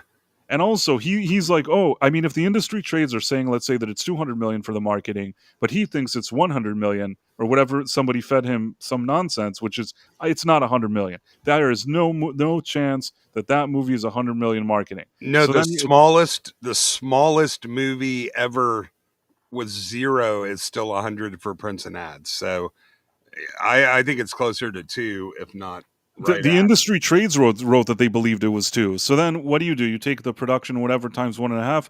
So then what you need to do, I guess, let me try to see for a second. You need to take, what was I saying? 225 plus, let's say 200, So and that would make it 245. 425. Yeah. And then you're multiplying it. If you don't have 637 million, based on his stupid logic, which I don't believe the budget was 225. I absolutely don't believe it. Oh no, I don't either. I do not believe these people. But let's say I believe them, and I went with the industry trades with their 200 and the other guys that are saying the 225 for the budget. Let's say some kind of compromise. I agree to that. He still has to make, even with John Campia's stupid numbers as friend of Feige and former quote unquote AMC expert. Even then, the movie has to make 637 million. And guess what? It's not there. I don't even think that until today it cracked 600 million. And by the end of its run, I think it's going to make maybe 610 to 620, maybe top 625. Yeah, if they really run it out. Here's the thing. He may have been an intern at AMC, but I can read their annual reports, and they specifically mention the percentage of payout that they give to the production studios. 1.5, that is a pipe. That is a crack smoking pipe dream right there, man. Not a chance. At max, they're going to get 55% of the domestic plus international. And the longer it runs, the less return they get, which is why, they pulled it out early to theaters because they were starting to get diminishing returns. That 1.5 could never be real. I noticed from when they were talking last, the amount of money the movie was supposed to make and needed to make, it kept lowering. It kept going down the closer we got to its premiere, until all of a sudden this $1 billion movie didn't even need to make 600 million to be a phenomenal smash hit success. Yeah, it's like everybody rallied around this thing to try to present it as some big win. It's not a big win. And let me tell you something. The fact that after all these years it wasn't able to get close to Zack Snyder, and that's before you adjust for inflation, is a complete embarrassment. You can tell me whatever, and Zack Snyder sold a lot more tickets. You can tell me the landscape has changed. You can tell me whatever you want, but in a summer where Jurassic World Rebirth is already, I think, at like $835 million or something worldwide, and it's probably going to end its run with like 850 million. You really have nothing to say to me. You know what I mean? This is all just a bunch of nonsense to me. It wasn't a big hit. It wasn't even a hit. What it was barely not a failure. Barely. It's barely doing better than F1. Like F1 is now toe-to-toe in the worldwide box office with Superman. Yes, Superman has a bigger domestic box office than F1, which is considered like better. But I don't underestimate the fact that if you're building a franchise, you have F1. Mind you, Brad Pitt, what is he? He's like 60 now? What is Brad Pitt? It's like, it's a movie led by Brad Pitt, who's 60, and that movie is making around the same number that you're making worldwide. I wouldn't exactly like think that that's a huge win for Warner Brothers. He's 61 years old. The only part that's a win for Warner Brothers is that they actually did a really interesting deal with Apple. You see, Apple have a lot of money, and they were making these kind of vanity movies for their streaming service. In this one case, they decided to team up with Warner Brothers, whereas they put up a lot of the money, if not most of it, for this movie to be made even, and it was a hefty fee. But then instead of just throwing it on their streaming service and just doing it as a write-off or whatever it is, they actually worked out a deal with Warner Brothers that I believe that Warner Brothers is actually going to make money off of it. And in the meantime, they both are. They both are. Yeah, they get to maybe recoup some of their investment, whatever they invested in the movie. Maybe not all of it, but even if they get something, it's better than just paying all that money and putting it on their service. First of all, they're getting some money back. Then they can have it exclusive on their service and do all that good stuff. In the meantime, Warner Brothers is the distributor. That they get money as well. I suspect that Warner Brothers made more money from from F1 or lost less money from F1 than they did with Superman. No, I believe they made money, and the fact is that you cannot apply the traditional distribution model to F1. It is a completely new thing, and Apple paid full for the movie so they could own it in total, and then they let Warner Brother have the domestic distribution rights, and Warner Brother would pay for the marketing. Apple paid for the movie. It's already paid for itself. Plus, they have international pre-sales, and they made $40 million in sponsorships, product placement for the movie. Like, it's doing. Apple's happy, Warner Brothers happy. It exceeded all of their expectations. But I know it's weird and counterintuitive, but you can't look. You can't really look at this movie like a normal box office thing. They would have paid. Apple would have paid the $200 million to have the movie made without even a theatrical release. So they couldn't be happier, I promise you. But Superman will end up making money on the back end, although their VOD sales are much less than they anticipated this week. It hadn't been doing that great, but they'll sell it to Netflix for streaming for $100 million. It'll end up making some money. But like you said, it's not a big win. It's not even a win. It is it is barely a win. They don't make the kind of effort they made to make this movie and build a whole universe surrounding it to make this kind of money. Exactly. Zaslav, no matter what anybody's telling you, Zaslav thought to himself, $800 million to $1 billion. That's what's said in his office. I'm 90% sure that if you walked around the offices a year ago and you said how much, you grabbed David Zaslav and said, how much you expect to make on Superman at the box office? He'd tell you 800 million to $1 billion. If he didn't make that, I think that to him it's a disappointment. Now, if it would have been anything over 700, I think it would have been kind of a somber affair, but that somehow they're okay with it. They'll be like, well, we wanted 800 to $1 billion, but maybe if it's 750, we can somehow find a way to make it work. Once you're barely scratching the 600 million and they're running to put it on streaming and trying to get the money, that's really not a good sign. Now people are saying, well, what about the ancillary thing? They're making additional money. Yeah, so did the whole idea was they said that Man of Steel wasn't good because they were spending money and not making enough money. Now Man of Steel made about $170 million in sponsorships or whatever it was. It did like 120 million in DVD sales, something that existed back then and was a thing. That was a lot of money, and they kept a lot of that money. So that was also great too. Then over the years in different streaming deals, they made additional money.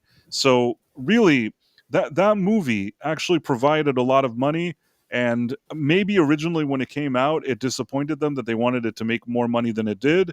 But you know what? Over the years, and even at that time with all their ancillary, they made money. But they said that wasn't good enough.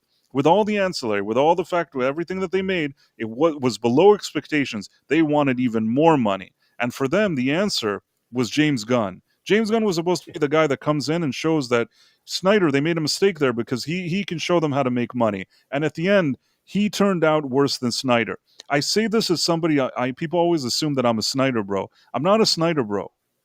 But at the same time, first of all, I explained it to you. I don't even think his movie resembled a Superman movie. It didn't feel like a Superman movie to me. It felt like a James Gunn movie with some quirky hero, but it didn't feel like somebody that's taking seriously that they need to do a Superman movie. And that's really the worst part of it. No, it felt like James Gunn wanted to make a Mr. Terrific Justice Gang movie, and that's exactly what he ended up making. And that's what it felt like. It was very disappointing. I recently watched Man of Steel. It played a lot better than I originally remembered. I recently watched the TV cut of, the 78 Superman. That was like, that still got my heart, jumping. I'll stand up off the couch. I really felt something when I watched this. I didn't feel anything when I was watching this movie except dizzy. Yeah, I mean, camera spinning. It was an ADHD movie for ADHD people, but it didn't have anything epic about it. See, the thing is that, and I've said it for years, and I'm not just saying this now. You could actually look at my tweets from a very long time ago. You know what? I'll do that in a second. and we'll wrap up soon. But I'll try to find a tweet and show you. The thing with Man of Steel is, more than anything, I found it a frustrating movie because it was uneven. The casting, really like the cast. I like the cast that I saw. Real actors were chosen, real actors with a resume and with pedigree, and they took a page out of the original's movie in that sense. The original movie, you have Christopher Reeve, who's relatively unknown at the time, but he's surrounded by Gene Hackman, and they bring Marlon Brando. So they bring some veterans in there. Also Glenn Ford or whatever it is. They brought some like screen veterans just to be around him. Absolutely. Susanna York and Otis. God, why I'm Beatty, boomering on his name. Yeah. All phenomenally well-known actors. Right. They went above and beyond to show that this is a serious production with serious actors in it, and then you had to take it seriously, and that was part of their strategy. Now, when it came to Man of Steel, I think they had a similar strategy. You had his father, even though I didn't like the way his father was written, and that was one of my major issues with the movie, Kevin Costner was a good casting. I thought that, I'm kind of on the fence about Diane Lane, but I thought that in this role she was good. Amy Adams, always liked that actress. Some people were saying she didn't have enough chemistry. I don't know. I like Amy Adams. She didn't bother me at all. When it came, I'm trying to think of other you had Russell Crowe. Some people, he just acted like Russell Crowe. I like Russell Crowe. I thought that bringing Russell Crowe to be Jor-El, I kind of liked that. I had no issue with it. You had his Kryptonian mother was Vanessa Fisk from Daredevil, which I like that actress. I thought that she did fine. Really, no issue with anybody. No issue with anybody. I thought that the cast was good, and Henry Cavill. I also thought that he had this vibe that made it seem like he the way he walks and the way he carries himself feels like Superman. Absolutely. Like, I still look at him now like, yeah, it'll always be Christopher Reeve to me. But, when I watch, I mean, he looks like freaking Superman. He has that stoic, heroic vibe to him that this guy doesn't have. Timmy says Clobby didn't call it Man of Steel for nothing.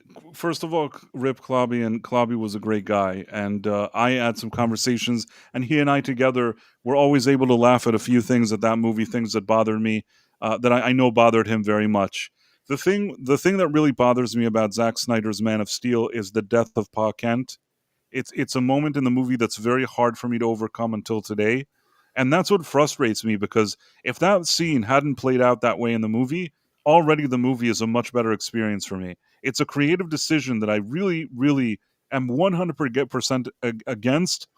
But at the same time, if I zoom out and not focus on that, and maybe the fact that Zod is killed there, and also the fact that they're fighting at the end and between all the buildings, I have some issues there. But I will say this. There's an epic feeling to that movie in terms of when he flies, the way the actors are, the music from Hans Zimmer. Everything about it feels like you're watching a very epic movie. It's just like you're watching a Superman movie that has moments that are truly impressive with other moments that feel like they either don't need to be there or needed to be executed differently. And that's why I have sort of a tug of war with myself about my feelings for the movie. But like I said, I never thought that it wasn't a Superman movie. Do you get what I mean? I never thought to myself, "Oh, who is this character? That's not Superman." Never had that feeling, and I did have that feeling with Gunn. That's why. And I recently watched Man of Steel again. I like the part with Jor-El. I like what they did with Russell Crowe. That whole part. I like. There's things that I like. I got to that Pa Kent thing. Still really bothers me. Stylistically, that movie was very similar to two other things I noticed. One, have you ever seen Chronicles of Riddick?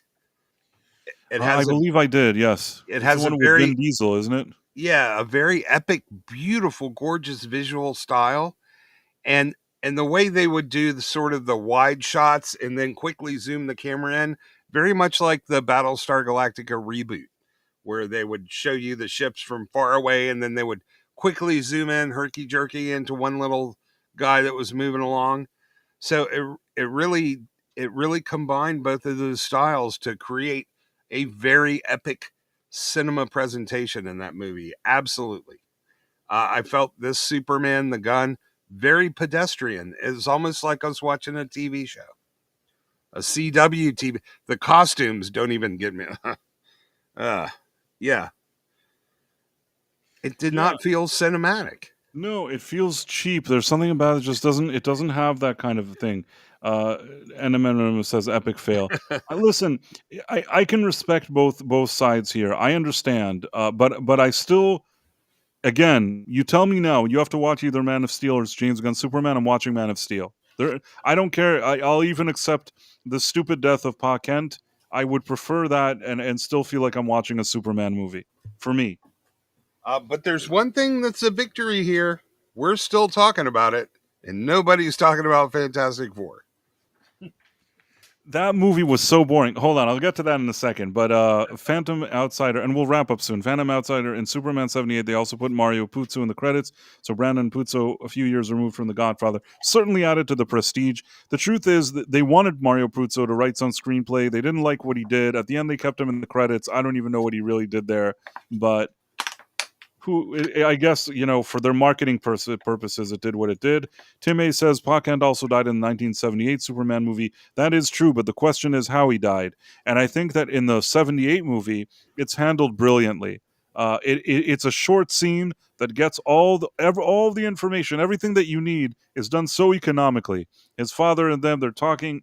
The father, isn't feeling well. You can kind of, and then he dies, and Clark says, with all my powers, I couldn't save him, or something like that, right? Yep.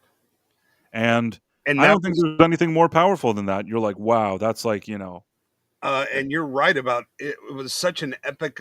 It's getting late. It's an economical use of storytelling.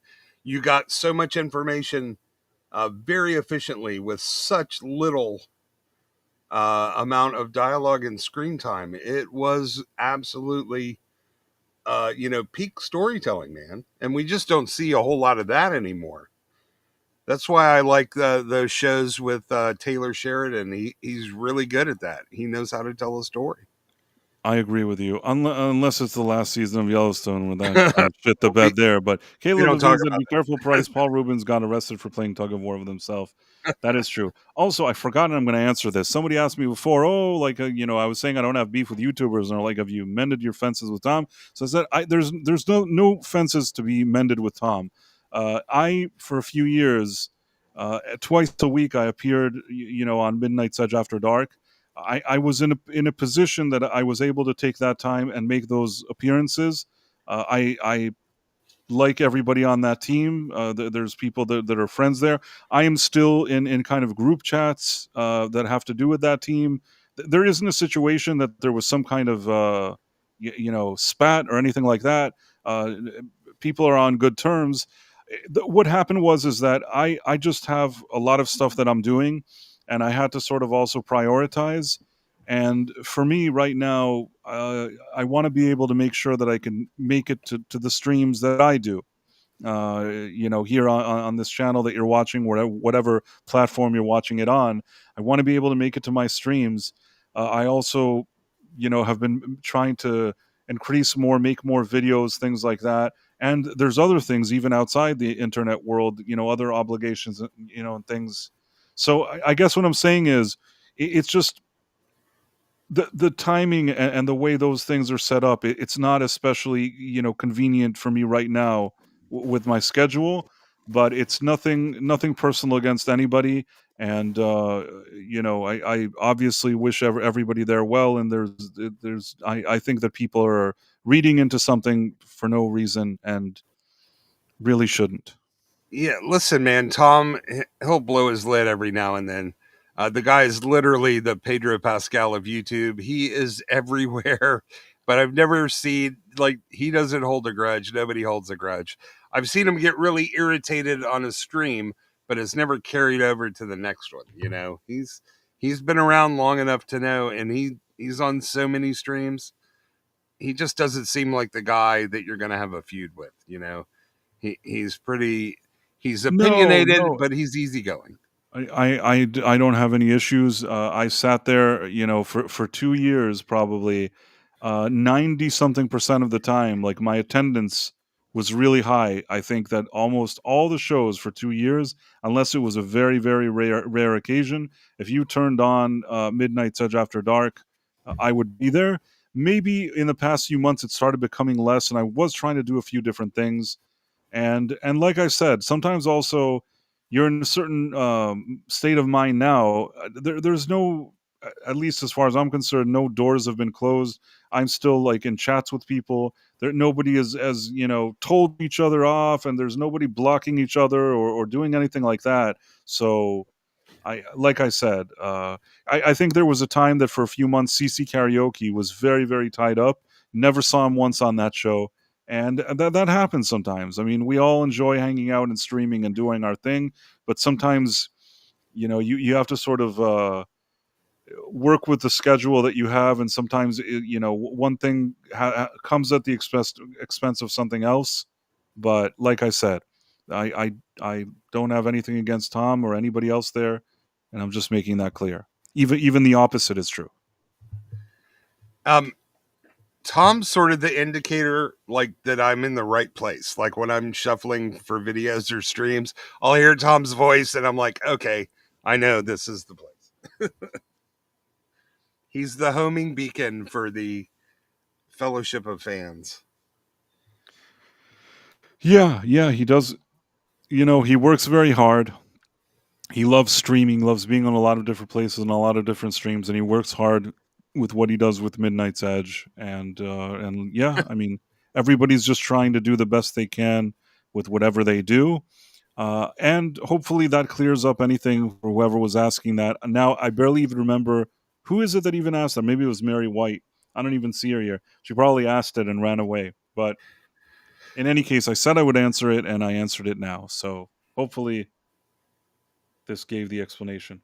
I think I think he's obsessed with Lauren Chin. He always seems to bring up Lauren Chin in the channel. She's didn't she do? Is she kind of a weirdo? I don't know. She's something with the Russians or something. I don't know. No. She got tossed off of YouTube. I think there's actually a criminal prosecution against her. Yeah, no, she's definitely not around. But that doesn't mean he's not obsessed with her. I mean, she was definitely not unattractive. I barely remember now. It's all kind of a fuzzy blur to me. But maybe I don't know. I can't remember anything about her. Tim Mays, I think CC Karaoke also got suspended from YouTube where he couldn't make new. I don't know exactly what the deal was, but he was running into some of his own issues, and also on a personal level, he had other stuff that he needed to take care of. Like I said, that happens sometimes. Yeah. I on the other hand, I'm grateful that I get to do these streams at night, and that there's so many great people that come hang out with us. We have a good crowd now that shows up on YouTube and also on Rumble, and we're always really, really grateful. If you're new to this stream and you haven't yet liked and followed and subscribed or whatever platform you're on, you should totally do that. And yeah, I guess that would sum up everything for me. I made a decent video about James Gunn and this whole retconning thing, if anybody cares. Oh, I'm definitely going to check that out. And yeah, it's the Phobos. If you have something you wanted to plug, first of all, thank you for stepping in today. Sometimes when there's an issue or things like that, it's the Phobos gets a call from me. So, and he's really cool about helping out. So I want to thank you for stepping in today. Oh, it's my pleasure, man. I love hanging out with you guys anytime. I hope I get some.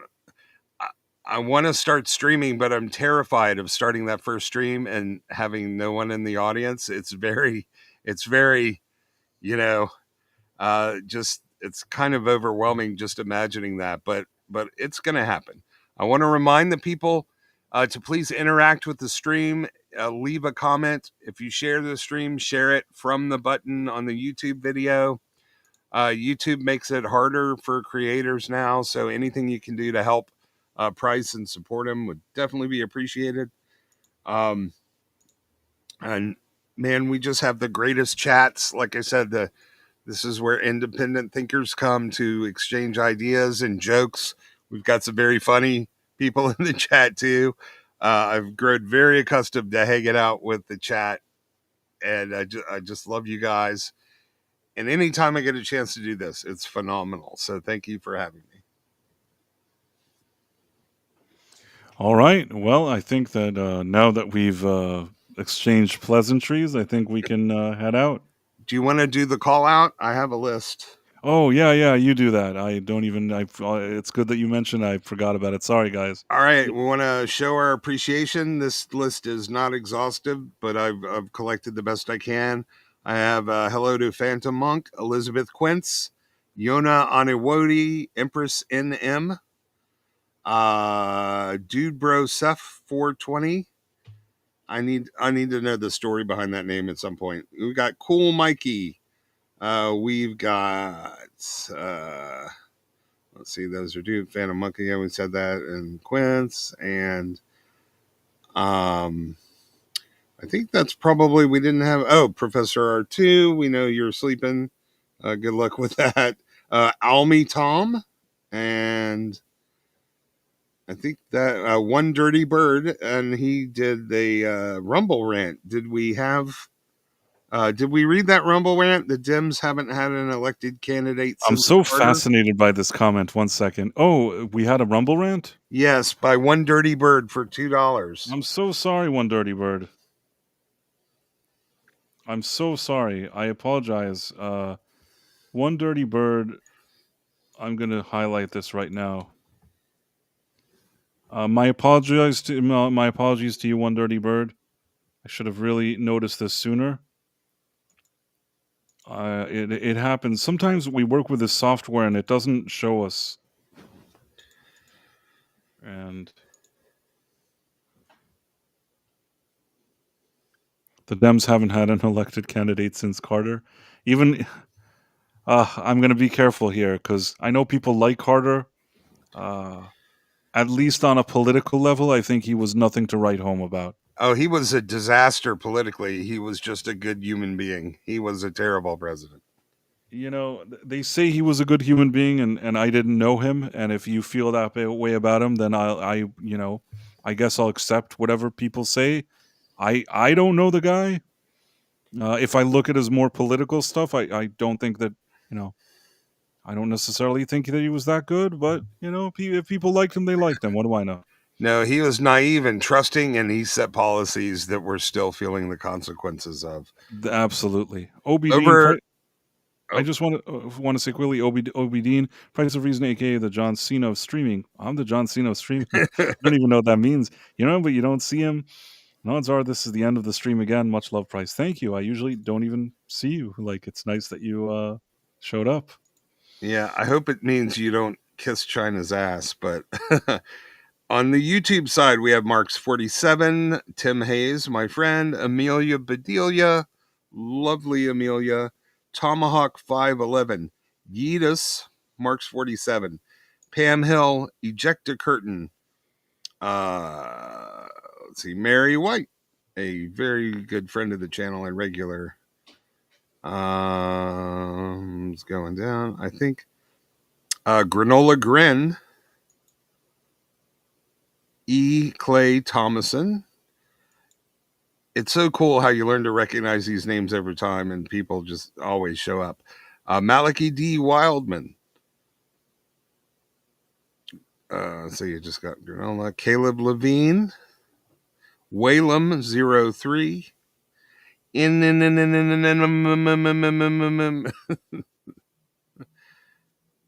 As a funny, I love the way Mr. Brown says that. Sheriff Brackett. And it looks like, oh no, we still, hold on.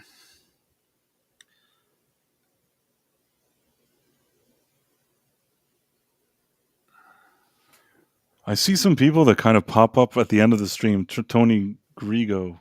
Yeah. I feel like that's a person that usually doesn't say anything. We have Kay Roberts, Badfoot, Keely Chow,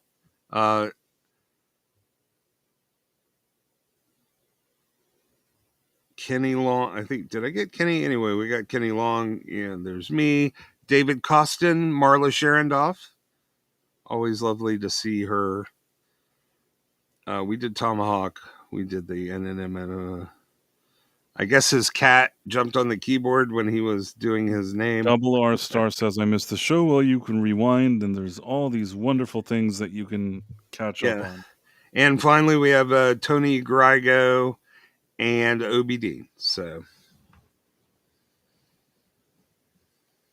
All right. Well, that's good to know. And I guess on that very positive note, do you have a YouTube or anything you want to plug? Istophobo, something? I will eventually be making my channel active here. It's at Istophobos on YouTube. I'm also on Twitter at Istophobos, so pop in and say hi. You know, I try to be around. Like you said, I'm trying to fortify my nerve to take that final jump into streaming because it's just so much fun. And we've got a great community out here. Absolutely. So on that very positive note, we're going to say goodbye. Bye.